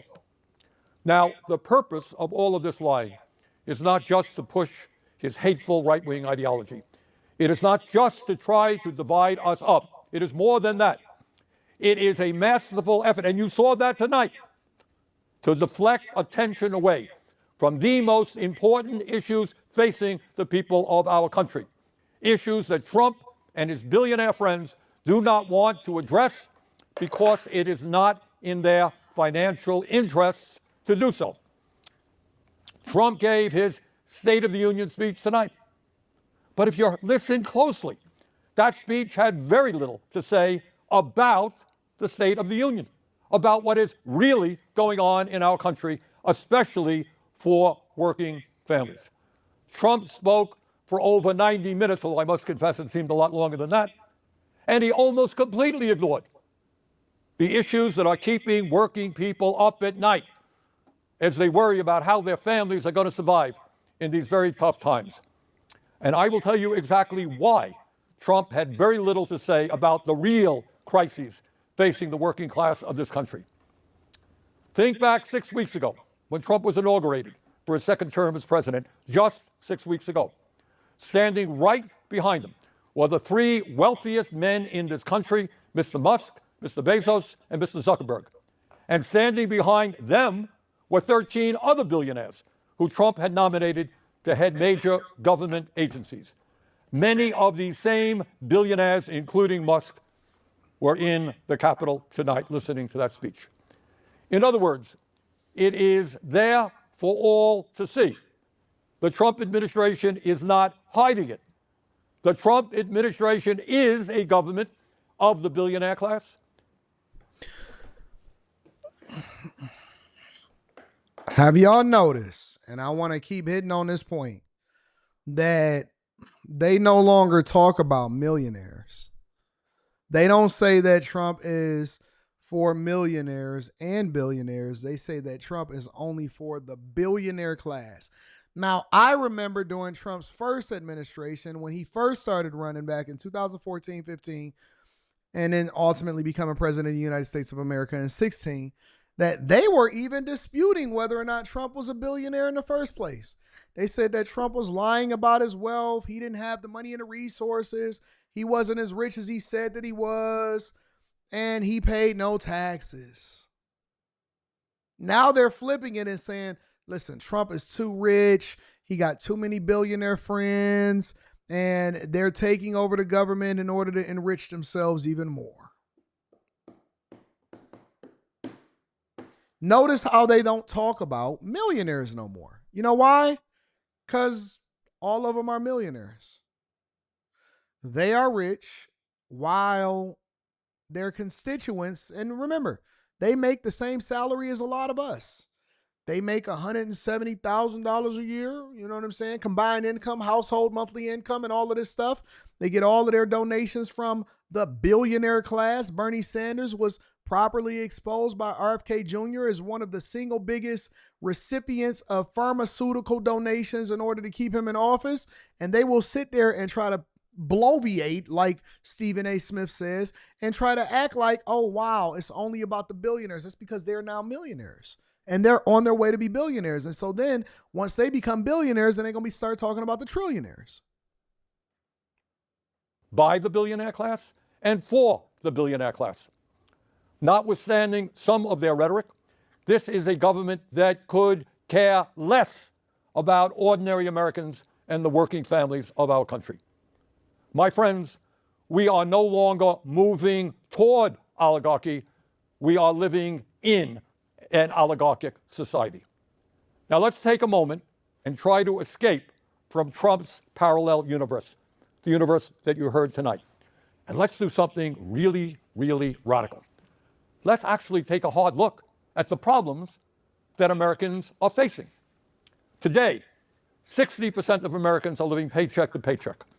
Unlike Trump, I grew up in a family that lived paycheck to paycheck, and I know something about that reality. It means that every day, millions of Americans worry about how they're going to pay their rent, pay for childcare, pay for a doctor's visit when they get sick. They worry about what happens when their car breaks down and they can't afford the $1,000 it costs to get it fixed. And what happens when they can't. How old is Bernie Sanders and when did he grow up? In the 40s? Did Bernie Sanders grow up in the 40s or the 50s? Because I just can't relate. I can't relate. And you know, they try to make themselves relatable. I can't relate. How old is Bernie Sanders, y'all? Let me see how old Bernie Sanders is. Can't get to work because they don't have a car. They worry about how they can afford to buy healthy food for their kids when the price of food is off the charts. Funny? I heard Trump speaking Bernie for 90 Sanders minutes is tonight. 83, I didn't hear. bro. 83. Bernie Sanders grew up in the 40s. He was born in 1941. Bernie.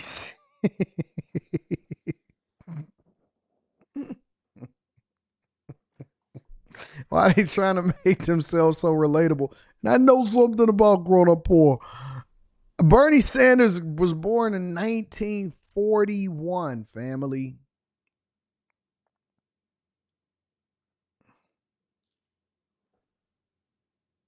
One word from him about the economic reality facing 60% of our people, or the enormous stress that they are living under. 90-minute speech, not one word about the economic reality facing American workers. But that's not all. Today in America, everyone knows that our healthcare system is broken. It is dysfunctional, and it is outrageously expensive. We remain the only wealthy nation on earth not to guarantee healthcare for all. Mr. President, you really want to make America great again? Then make sure that every American, regardless of income, can go to a doctor or a hospital and not worry about how they're going to pay the bills. All right, we already heard all of this from Bernie Sanders. Let me tell you something. I remember, I got to bring it back for a second. You know me, I always like to make it more relatable by telling y'all a story. I remember I was talking to a guy, and this was during the pandemic, all right? This was during the pandemic. I was talking to a guy, and we were arguing. We wasn't arguing. We was having a conversation back and forth. We wasn't arguing. And he was asking me, he was a black guy, and he was asking me if I was a Trump supporter. And I was like, yeah, I'm absolutely a Trump supporter. I think that he was robbed in the 2020 election. That's who I voted for, so on and so forth, right? And I said, well, who do you support? Biden? He said, absolutely not. I don't rock with Biden. He was a nerdy guy, you know, a little bit beta or whatever, but, you know, it was what it was. I knew him through somebody else. Anyway, so he said, no, I don't rock with Biden. What do I look like? Why would I ever vote for Biden? I said, well, who you rock with? He said, I'm rocking with Bernie Sanders. Feel the burn. He said, if it was up to me, I would have voted Bernie Sanders in office. I said, what? He said, yeah. I said, that's crazy. And before he put back on his gaming headphones, and then I headed out to go and take care of business because, you know, it was money to get, baby. It was opportunity to take advantage of. That's what we really took off for the second, third time during the pandemic, right? And so it was a little bit after the pandemic. Most of the people was in the house. And then I go and find out that this guy is not even American.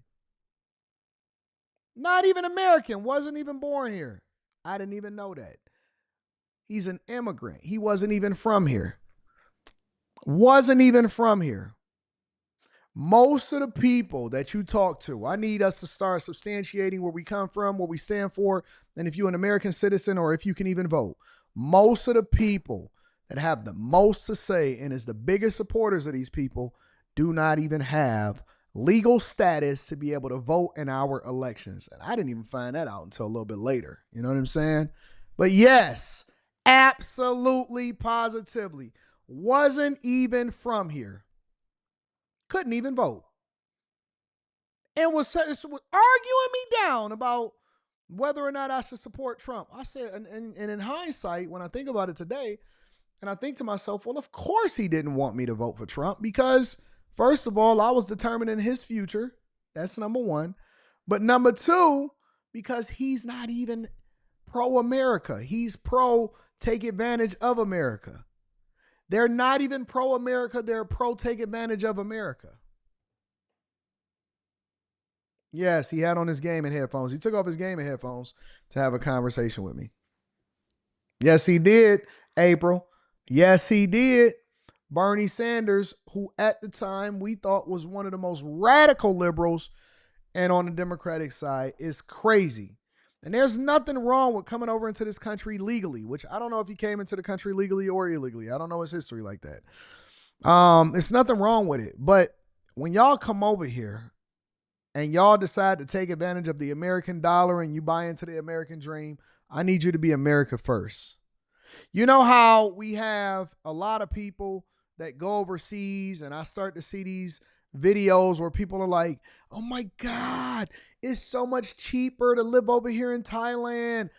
It's beautiful over here. Look at how we're gentrifying the area and displacing people over here in Thailand and making the cost of living increase because we're bringing our American dollar back over here in order to feed into their system that's not conducive for our lifestyle, but we're praising them and we want them to be great.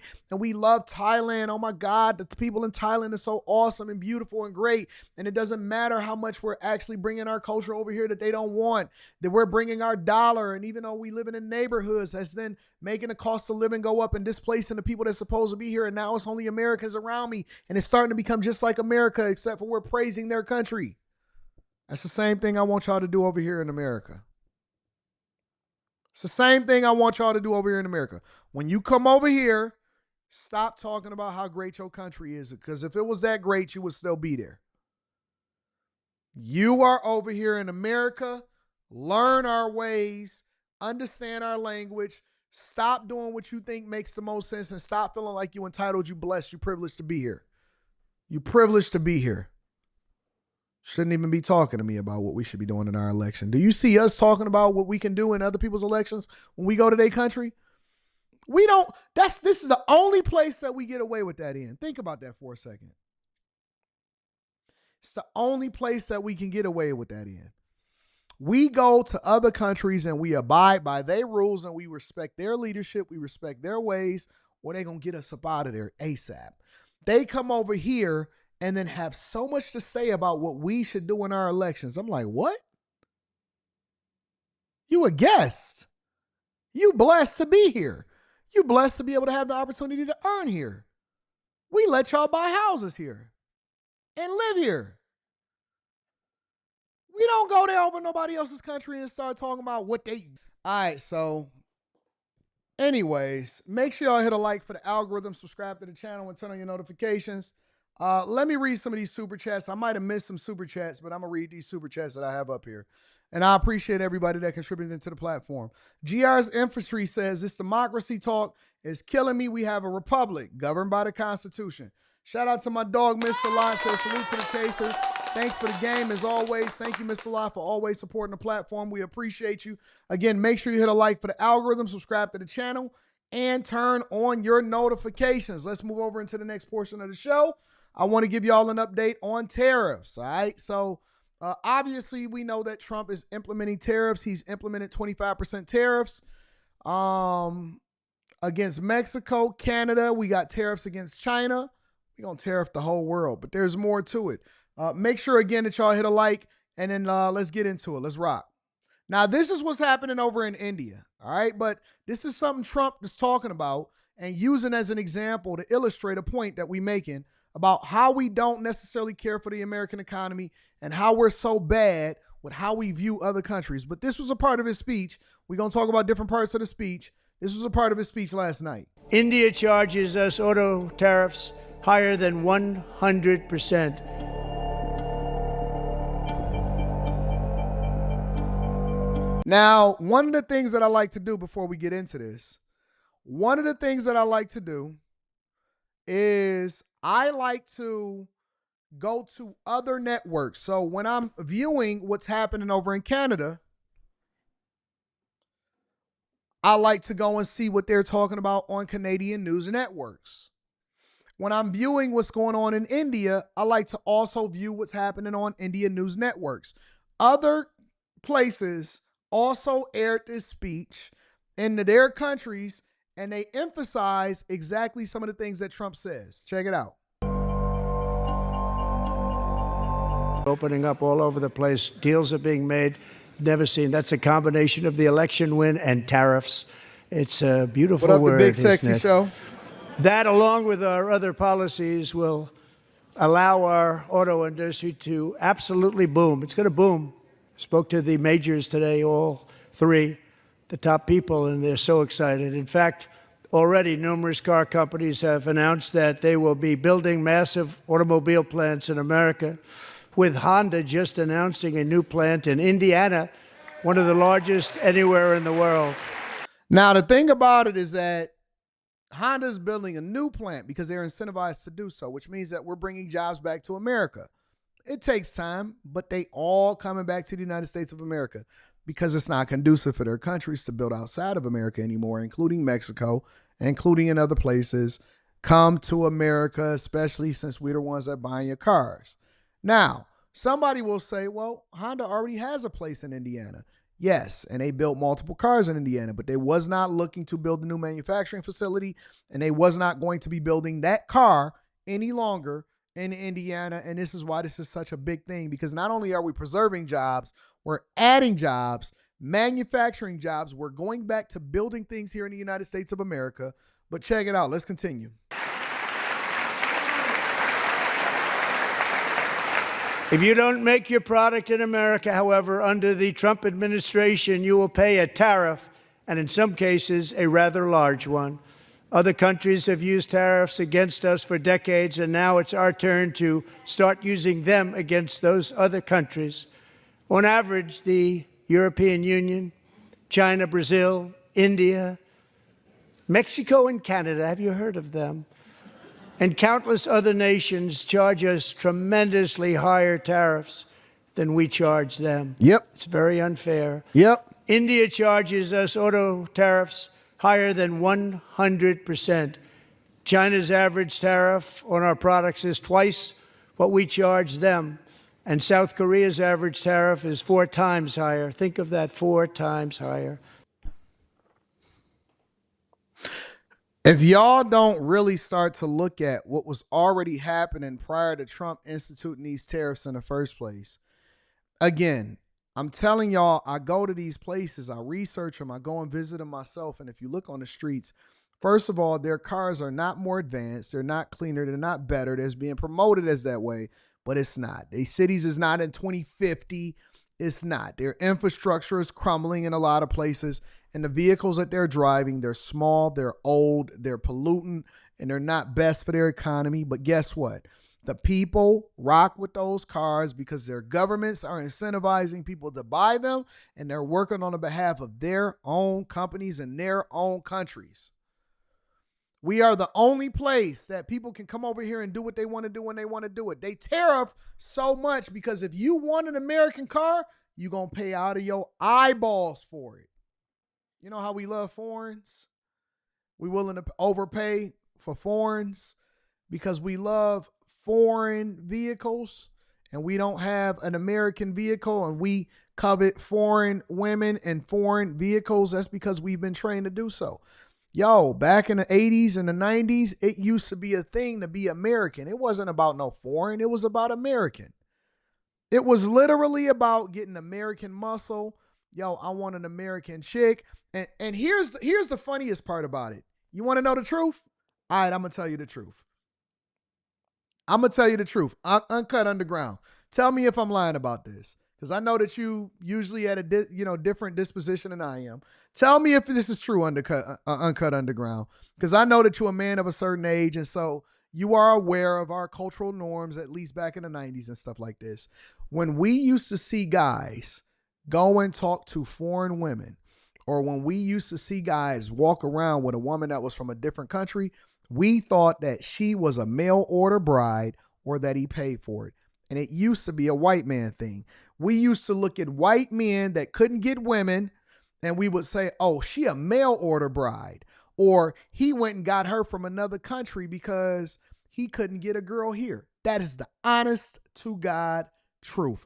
We used to look at women that spoke broken English here in the United States of America, and we used to say, oh, okay, I see why she with him. It's a fact. Listen, you could sit there and feel a certain type of way about it. You could say, oh, Anton, things are different. Oh, my God. No, listen. All of the women are just super modern, and so I understand why guys is going over there to get boxed. That was looked down upon. They looked at you as the biggest sucker in the world, and they would automatically assume that the chick was stupid, her family was under duress, that they needed to sell her in order to be able to survive in their own family, and that's the reason why she here is because she looked at you as a come up. We used to look at women that was over here talking to guys with the bifocals on and all of that stuff, and we would say, that's a mail order bride. See, look at Outpost. That was before, now it's different. Nope. Ain't nothing new under the sun. You the same person. It's the same thing. It's the same thing. And just because you found a group of guys that can support, you know what, we all the same way now. So now you feel more comfortable in the fact that you got to go and spend money on box. Don't make you any less of a trick. You a trick. You a trick. All you doing is following in these same guys' footsteps. You wasn't even the original passport, bro. That was for military guys that was already overseas, and it was for guys that needed to go buy box, and they was willing to spend an egregious amount of money to do so. You a 90-day fiance. That's all you are. You 90-day fiance.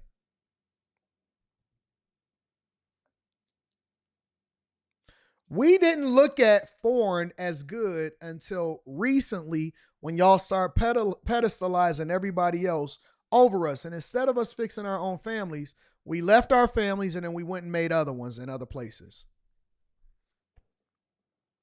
And they tariffing y'all. You can't go, oh, okay. How many of y'all are going over there? Cars, women, clothes, whatever. How many of y'all are going overseas and not having to spend money for the person? Because they're not talking to you because you cute. They're not talking to you because you awesome. They're not talking to you because, oh my God, I just like Americans. You're paying them for companionship. You're paying them for the privilege of being able to use their vehicles. They've marketed it to you so well.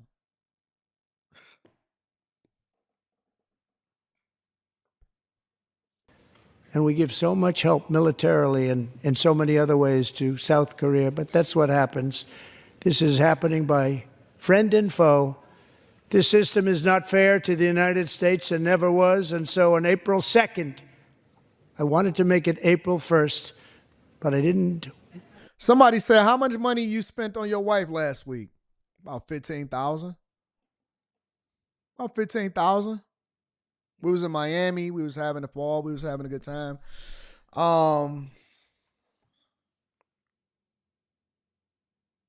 But here's the caveat. About $15,000.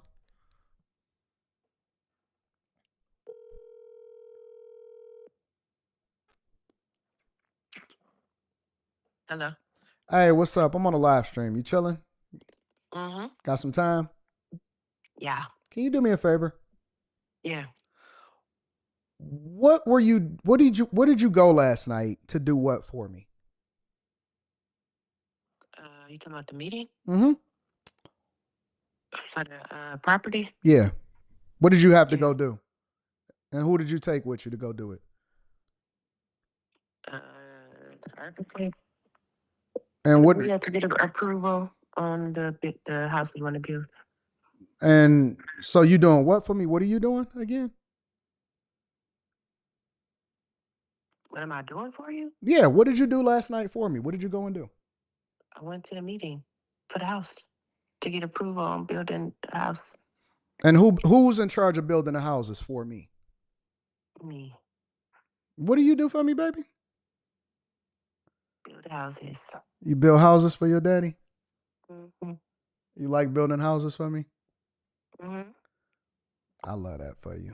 I'm so glad that you on my team. Thank you for adding value into my life and making me so much money.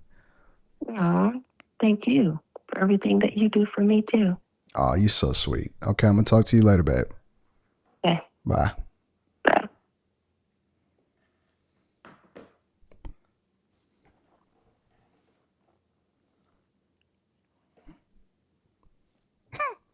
It pays for itself.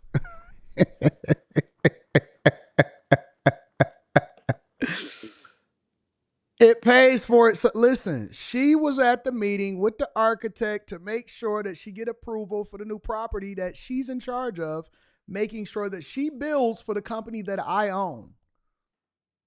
How many women work for you now?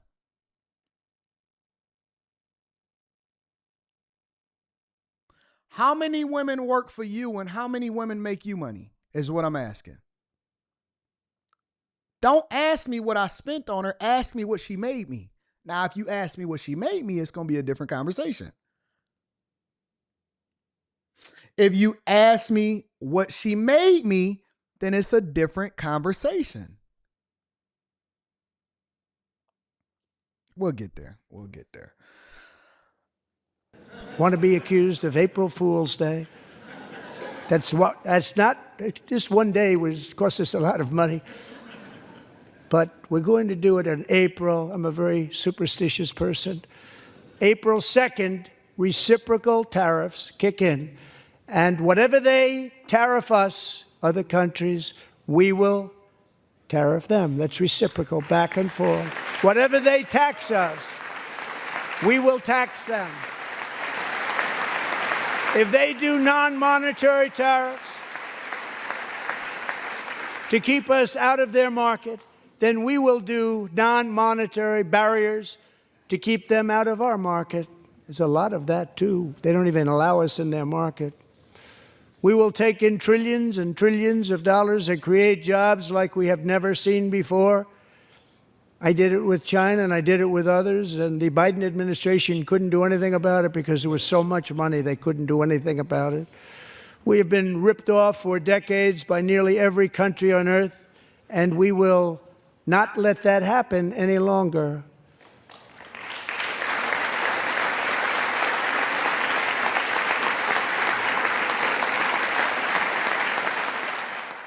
And so what Trump is basically emphasizing to you guys is that we are back into the space to where over time, you'll adjust, your children will adjust, and your children's children will adjust. They will start to favor America first more. And it doesn't mean that it's not awesome to go travel or experience other cultures and deal with different things that goes on in the culture. But the fact of the matter is, we have to be in a space to where America has to come first.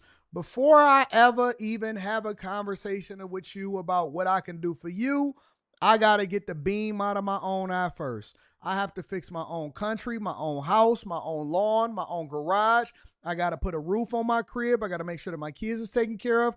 And I got to make sure that we have an abundance. When that abundance starts to overflow, then we can take everybody else in consideration. But y'all don't really know that other countries and other places don't value us the way we're supposed to value ourselves. We pedestalize them so that we can go and spend our money with them. You know what other countries kind of look at it as? Have y'all ever seen those videos where somebody say, I can't believe I was discriminated against, so I had to go into the store and buy some stuff at a higher price because they thought that I couldn't afford it. That's all they doing to y'all. That's all they do. They tricked you. They tricked you. That's all it is. Huh. They was looking at me and they didn't think that I can afford it. And so I went over there and I spent more than I was supposed to in order to prove something to them. Meanwhile, you sleeping on a blow-up mattress. Stupid. Dumb. As usual. But you now got an uncle and a father in your life, and Anton. Shout out to all of my Danielites. I appreciate y'all. Make sure y'all hit a like for the algorithm, subscribe to the channel, and turn on your notifications. Cameron says, last night was a shame how no one on the left could stand and applaud for anything, especially for the young DJ Daniel. Yeah, and he was battling cancer. Ain't that crazy? Molly, my girl, says Trump is correcting Democratic policies that never should have been put in place to begin with regarding trade agreements. Talk your talk, baby. Timothy, that's my Molly is my new baby mama. Molly is my new baby mama. The Dems shouldn't even clap for that little boy cop. Shout out to Timothy. Manuel AG says, Anton, how do you feel about one-term, 8-year presidency? I like the way it is. 2-term max. and 4 years apiece. We should have the same thing for Congress. Congress should have term limits, 100%. 100% Congress should have term limits. I feel 4 years and having to run again is enough to make real change. Diamond, could you imagine living under Biden for 8 years, fam? Never. Heck no. Character, shout out to you for the super sticker. Thank you, Diamond Lane. I appreciate you, baby. Xavier says, somebody said cringe AF. Listen. If you see a grown man, Xavier, you gotta read the room, Xavier. If you ever see a grown man say cringe AF, that is a little girl with an iPhone. That is a high school girl. That's not a grown man. That whatever they avatar says, whatever their username is, whatever they pretending to be, whatever it is that they doing, that's not that. Only little high school girls say cringe AF. That is not a grown man. Remember that, okay? So y'all got to know what y'all dealing with. Y'all are dealing with people that created a profile that's really little girls, and those are not men. No man would ever say cringe AF. I don't even acknowledge nothing like that. The only reason I'm acknowledging is because it's a super chat. That's the only reason I'm acknowledging is because it's a super chat. No man ever, not a masculine man with a masculine bone in his body would ever say, "Ooh, cringe AF." Even me typing it, I'm feeling like I'm in my femininity by typing it. Me typing cringe AF.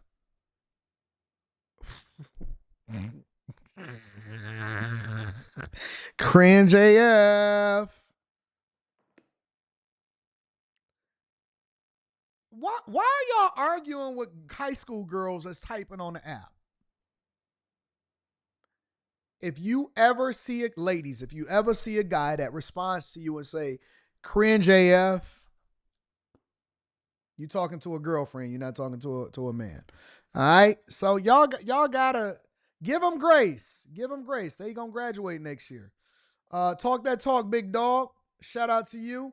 Mr. Lot says, that's what I'm talking about. I want an American Rita, not a foreign senorita. And they're going to come over here and divorce them anyway. Pop Yosh AD. Sometimes I just bring out the receipts. I don't have to talk about it. I just tell you what my real life is like. Don't worry. You'll see it on my toxic channel that I'm creating. That was funny what you said, Anton, telling your wife you like building houses for daddy. They love it. They love it. They want to work for you. They want to be put to work. Mrs. Amazing Avis says, 80, thank you for being an example of a stand-up guy. I'm so grateful to my husband for his leadership and grace, building a life 20 years strong. Let me get a round of applause for you. Make sure y'all tap into the Patreon. Link is in the description as well as pinned to the top of the chat. Y'all ready to continue on with the show? We got more.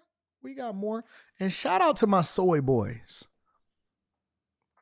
You know, everybody get this work. I go off on women. I go off on guys. I go off on white people, black people, Asians. I don't care who you are. Americans, illegals, everybody is going to get this work. The one thing that you can't say is that I discriminate over here on the Millionaire Morning Show. I don't discriminate. Shout out to my soy boys. Y'all gotta seriously man up. Me and my homies, we used to call them baby man. Oh, you baby man. Baby man is a guy that's still on the nipple. Still drinking breast milk. Still drinking breast. Get off the nipple, dog. It's okay. You can walk. You can run. You'll be able to take care of yourself. You may suffer and go through some things, but it's going to make you stronger. It's going to make you a man. Type of dudes that they mama always used to pick them up whenever they fell. Oh my God. Hey, leave him alone. Every time he cry, you don't pick him up. Every time he cry, and you become son husbands and you married to your mother.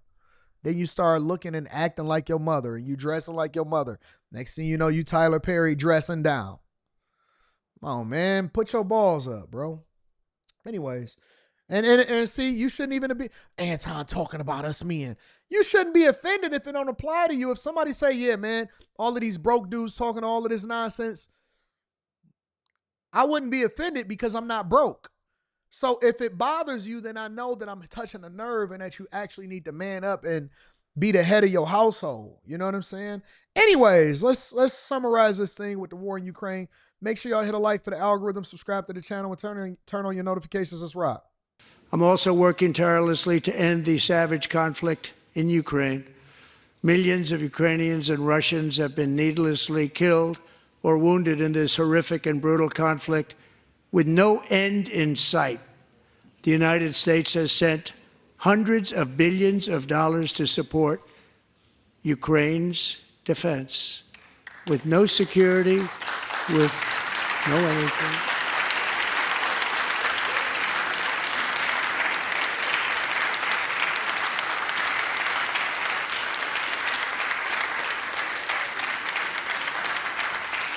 Do you want to keep it going for another 5 years? Heck yeah, no. Yeah, you would say Pocahontas says yes.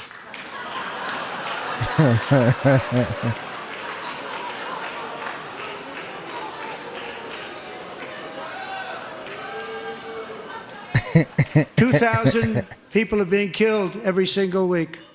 More than that. They're Russian young people. They're Ukrainian young people. They're not Americans. But I want it to stop. Meanwhile, Europe has sadly spent more money buying Russian oil and gas than they have spent on defending Ukraine.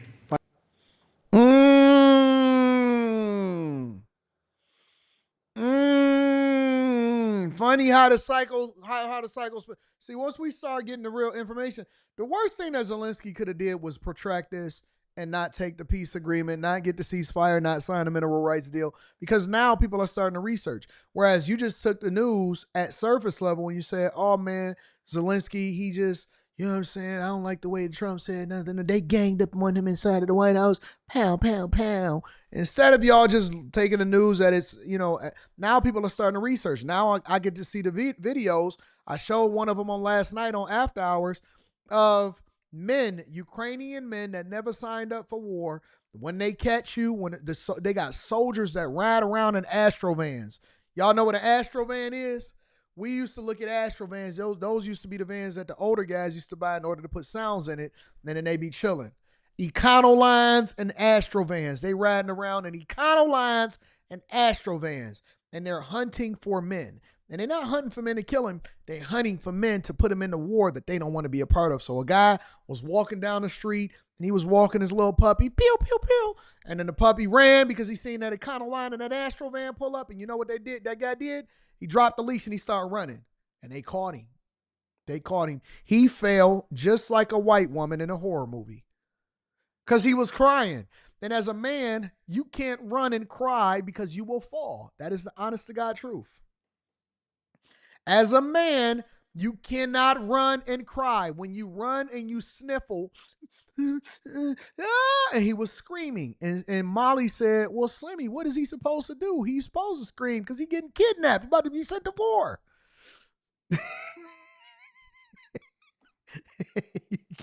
You can't run and cry because you're going to fall like a white woman in a horror flick. That's the truth. And they are hunting these guys. They grabbing them, they throwing them in the back of the van, and they putting them on the front lines to go and fight against Russians and North Koreans. Yes, they are. And so now people are starting to research, and they starting to understand exactly where this war came from. And they finding videos of Zelensky dancing the same way that some of these guys that's offended inside of the chat with their coconuts on the front of their chest and doing the zesty dance. And they realizing that this guy was an actor and he was a dancer. And just because he put on big boy clothes and he runs from country to country and he starts asking for money, that don't necessarily make you a war hero. Just because you canceled the last election in 2024 don't necessarily make you a war hero. Now people are starting to research and find out more information. Wait a minute. We're not about to put American boots on the ground. We're not about to fight Russia in a perpetual war forever. We're not trying to do this. Europeans is over there buying Russian oil in order to make sure that their country is still can get it for the cheap and get it for the low. Yes, they are. Spend more money on Russian oil than you did on defense for Ukraine. Interesting. By far. Think of that. They've spent more buying Russian oil and gas than they have defending. And we've spent perhaps $350 billion, like taking candy from a baby. That's what happened. And they've spent $100 billion. What a difference that is. And we have an ocean separating us, and they don't. But we're getting along very well with them, and lots of good things are happening. Biden has authorized more money in this. EJ says, Anton, this is not it. You're not on your game today. I'm out. Another soy boy. You know how I know that EJ is a soy boy today? Because no real man announces that they're leaving. Only high school girls. Why do we have a bunch of high school girls inside of the chat today? Nobody announces that they're leaving. They just go. Nobody says, you know what? I don't like the way you're doing this to me. I don't like what you said. I'm leaving. They don't announce it. They just, you know what, man? I ain't really feeling it today. I got to get up out of here.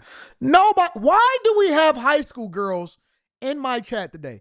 One of my ground rules, and I still stand by this, is that I am never going to censor people. I want y'all to say what y'all want to say, but you got to understand that the chat is a part of the show. The chat is a part of the show. This is Chat Lives Matters. EJ. I like your avatar, baby girl. I like your avatar, baby girl. Tell your daddy I said, what up? Come and holler at me because he owe me money. And tell your mama I said, what's going on? I got something for her. Fight than Europe has spent by billions and billions of dollars. It's hard to believe that they wouldn't have stopped it and said at some point, come on, let's equalize. You got to be equal to us. But that didn't happen. Look at these liberals in the audience. Look at this. Look at these diversity, equity, and inclusion fools. And they all dressed in the same colors in solidarity. Gold and blue. Earlier today, I received an important letter from President Zelensky of Ukraine.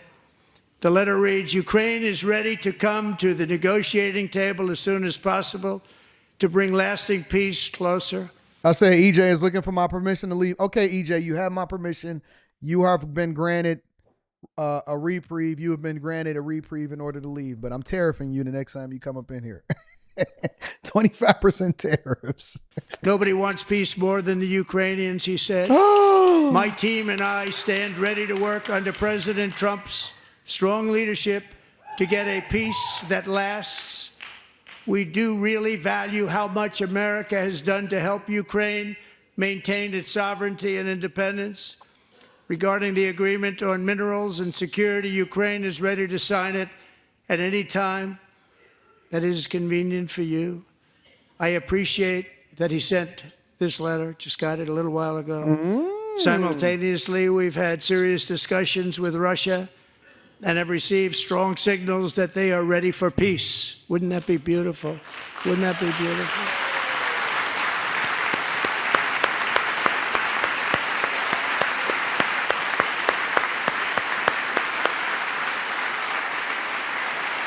Shout out to Trump for about to end the war over. You know what the Democrats don't want? I'm gonna tell you, it's not that they don't agree with the fact that we should have peace. Some of them don't because they're actually probably benefiting from the war. But let me tell you why Democrats are mad. Democrats are mad because Trump is going to get the credit.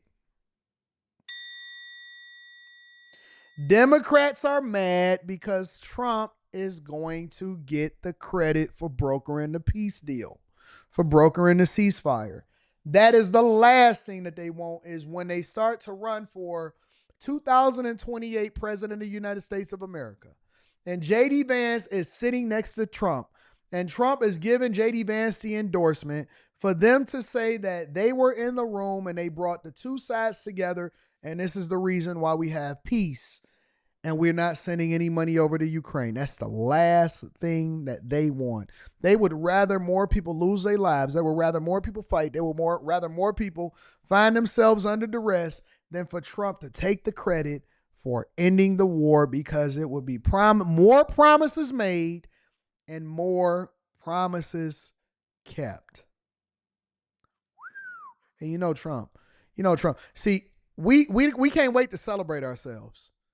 I ain't waiting for nobody to give me no credit no more. I'm celebrating myself.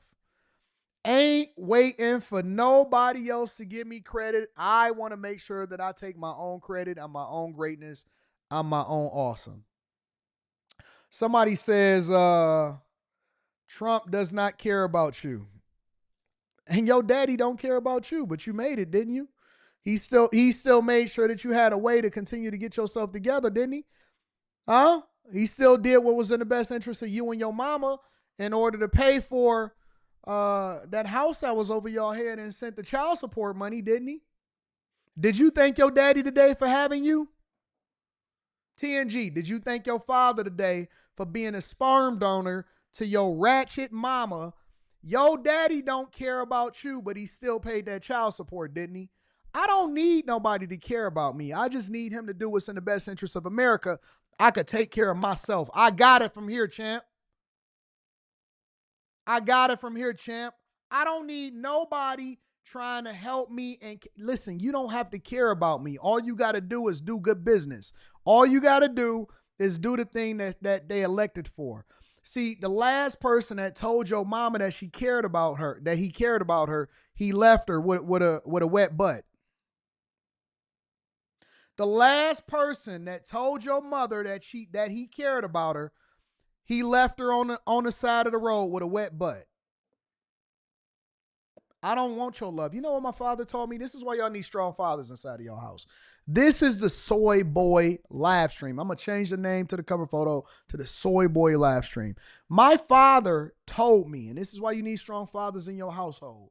My father told me, stop demanding that people care and love you and start demanding and showing respect. I'd rather have your respect and your love because people tell you they love you every single day and they'll do you dirty. But if they respect you, at the very least, they'll do the thing that won't offend you, put you in the best position possible, and then also allow for you to be able to get it out the mud on your own. I don't need nobody to give me nothing. I don't need no handouts. I don't need no love. I don't want your affirmations. I don't want your reparations. I don't want your money. I don't want nothing from you. The only thing I want you to do is shut up and get out of my way and create the environment that allows for me to thrive on my own. I don't need nothing from you. I don't need no 40 acres and a mule. I don't need your help.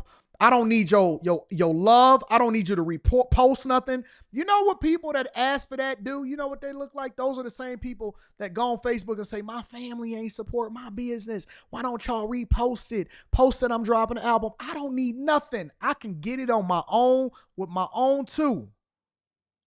All I need you to do is stop giving away my tax dollars. Stop letting people come in here unauthorized and create the bureaucratic nonsense. Get rid of all of the red tape so that we can run it up, take care of business, and let Americans take care of Americans. That's it. And I don't need Trump to do nothing except for to do exactly what we said he's supposed to do in the Constitution. Other than that, we good. I don't even need friends. I just need people that I want to do business with. We don't got to be friends. We just got to have a mutual interest in doing this. That's it. I don't need nothing from nobody. You so busy worried about whether or not somebody care for you. Soy boys. Soy boys. Trump don't care for you. I don't care for your mama, but she certainly served a purpose, didn't she? Crazy what she can do when you give her the opportunity to do some great things. See, you thought I was talking about something else. I'm talking about giving her a job. You know what I'm saying? Now, if your mama is not a single baby mama, then this don't affect you. You shouldn't be offended. Crazy what she can do when you give her an opportunity, though. You have no clue. You have no clue how productive mom is. Mom is crazy productive. She never had an opportunity to get herself together. I'm going to give her one. I got you. Let me read some of these super chats. I'm going to let y'all sit on this. For Patreon members, you got work to do because we got a live stream tonight. Probably going to be at 8 p.m. Eastern. 8 p.m. Eastern. We probably going to be doing a live stream on the Patreon, either 8 p.m. or 9 p.m. Eastern.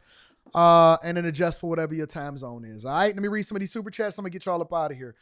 And make sure y'all send this to your family and friends. You may not agree with me, but I know you find it entertaining. Unknown Opinion says, I got a gang of she-males. He's building my billionaire empire. Talk to him then. High Tolerance says, hit the mood lighting. Let me hit the mood lighting. If you said for them people that clutch their pearls, there y'all go. That's for the pearl clutchers. and the pillow biters. Walking halls, clutching their books in the cuff of their arms, clear backpacks, are steady for the man. Cedric Johnson, New God, says, what do you think about Trump getting rid of the AFFHAD? I don't even know what the AFFH is. I don't know. You got to tell me what it means, and then I can tell you what I think. Typing cringe AF sounds like you type that land on your stomach with your legs in the air. Super soft. Pillow biters. Rios Family Garden in the building says, thank you, Anton, for your transparency. We love you, bro. I love you too, Rios. I love you too, baby girl. Scorched Earth Firearms Training says, no press on the cancer survivor for last night. Yeah, I know. They hating. Young boy getting anointed, getting his visibility. B. Huey says, 80, you want to see cringe AF type and Zelensky in high heels in a search bar. Y'all ain't about to mess up my algorithm. Manifest Love says, rumor is Zelensky was taking advice from Obama's Susan Rice and it backfired. Jerome Gray says, boy, the stock market looking real bad under them tariffs. First of all, it's tariffs, not tariffs. You ain't gonna talk about that. I talked about it earlier. So tell me you late and that you're dumb AF, since y'all want to use acronyms and abbreviate y'all words. Tell me you late and that you dumb AF and that you didn't actually catch it. You can go and rewind. I'm going to put timestamps in this as soon as we get off the live stream. This ninja really stormed out the room. Manuel AG says, man, there's too many high school girls in the chat. I'm out. Talk to him, Manuel. Dean Murray says, do you think Zelensky hit Trump with the I'm in the bind, Nate, or a hey, big head? You know I was just playing earlier. Hey, big head. It's always the hey, big head. Hey, but as long as she's serving a purpose, let her come on back. Diane Crowder says, I got the super sticker for you. Thank you, baby girl. Cashmere in the building says, Elizabeth Warren looked mad because Doge stopped that cash flow. Did she get exposed for taking millions of pharmaceutical companies? Keep it going, AD. I'm on it. Corey in the building. One day, Anton, people will realize nobody cares and you got to get it out the mud, and that's all we care about. Give me the information so I can get it myself. That was a bar, AD. Yeah, I just dissed them. TNG Teenage Girls, Teenage Mutant Ninja Girls. Shout out to Jesus. Jesus, cry. Open up the door. I'll get it myself. Facts. What up, though? Did you get the Lapif pins I sent you? The lapel pins I sent you? I did. Thank you, Executive Suite Emily. I'm going to have to showcase that. I'm going to have to highlight that. Thank you, my friend. Thank you to everybody that continues to hold us down. Thank you to everybody that participated in the show. Don't take it too serious. Don't take me too serious. I was just kidding. I'm just serious. Don't take it too serious. It's all entertainment. I love y'all. I appreciate y'all. Guess what? We back at it tomorrow morning.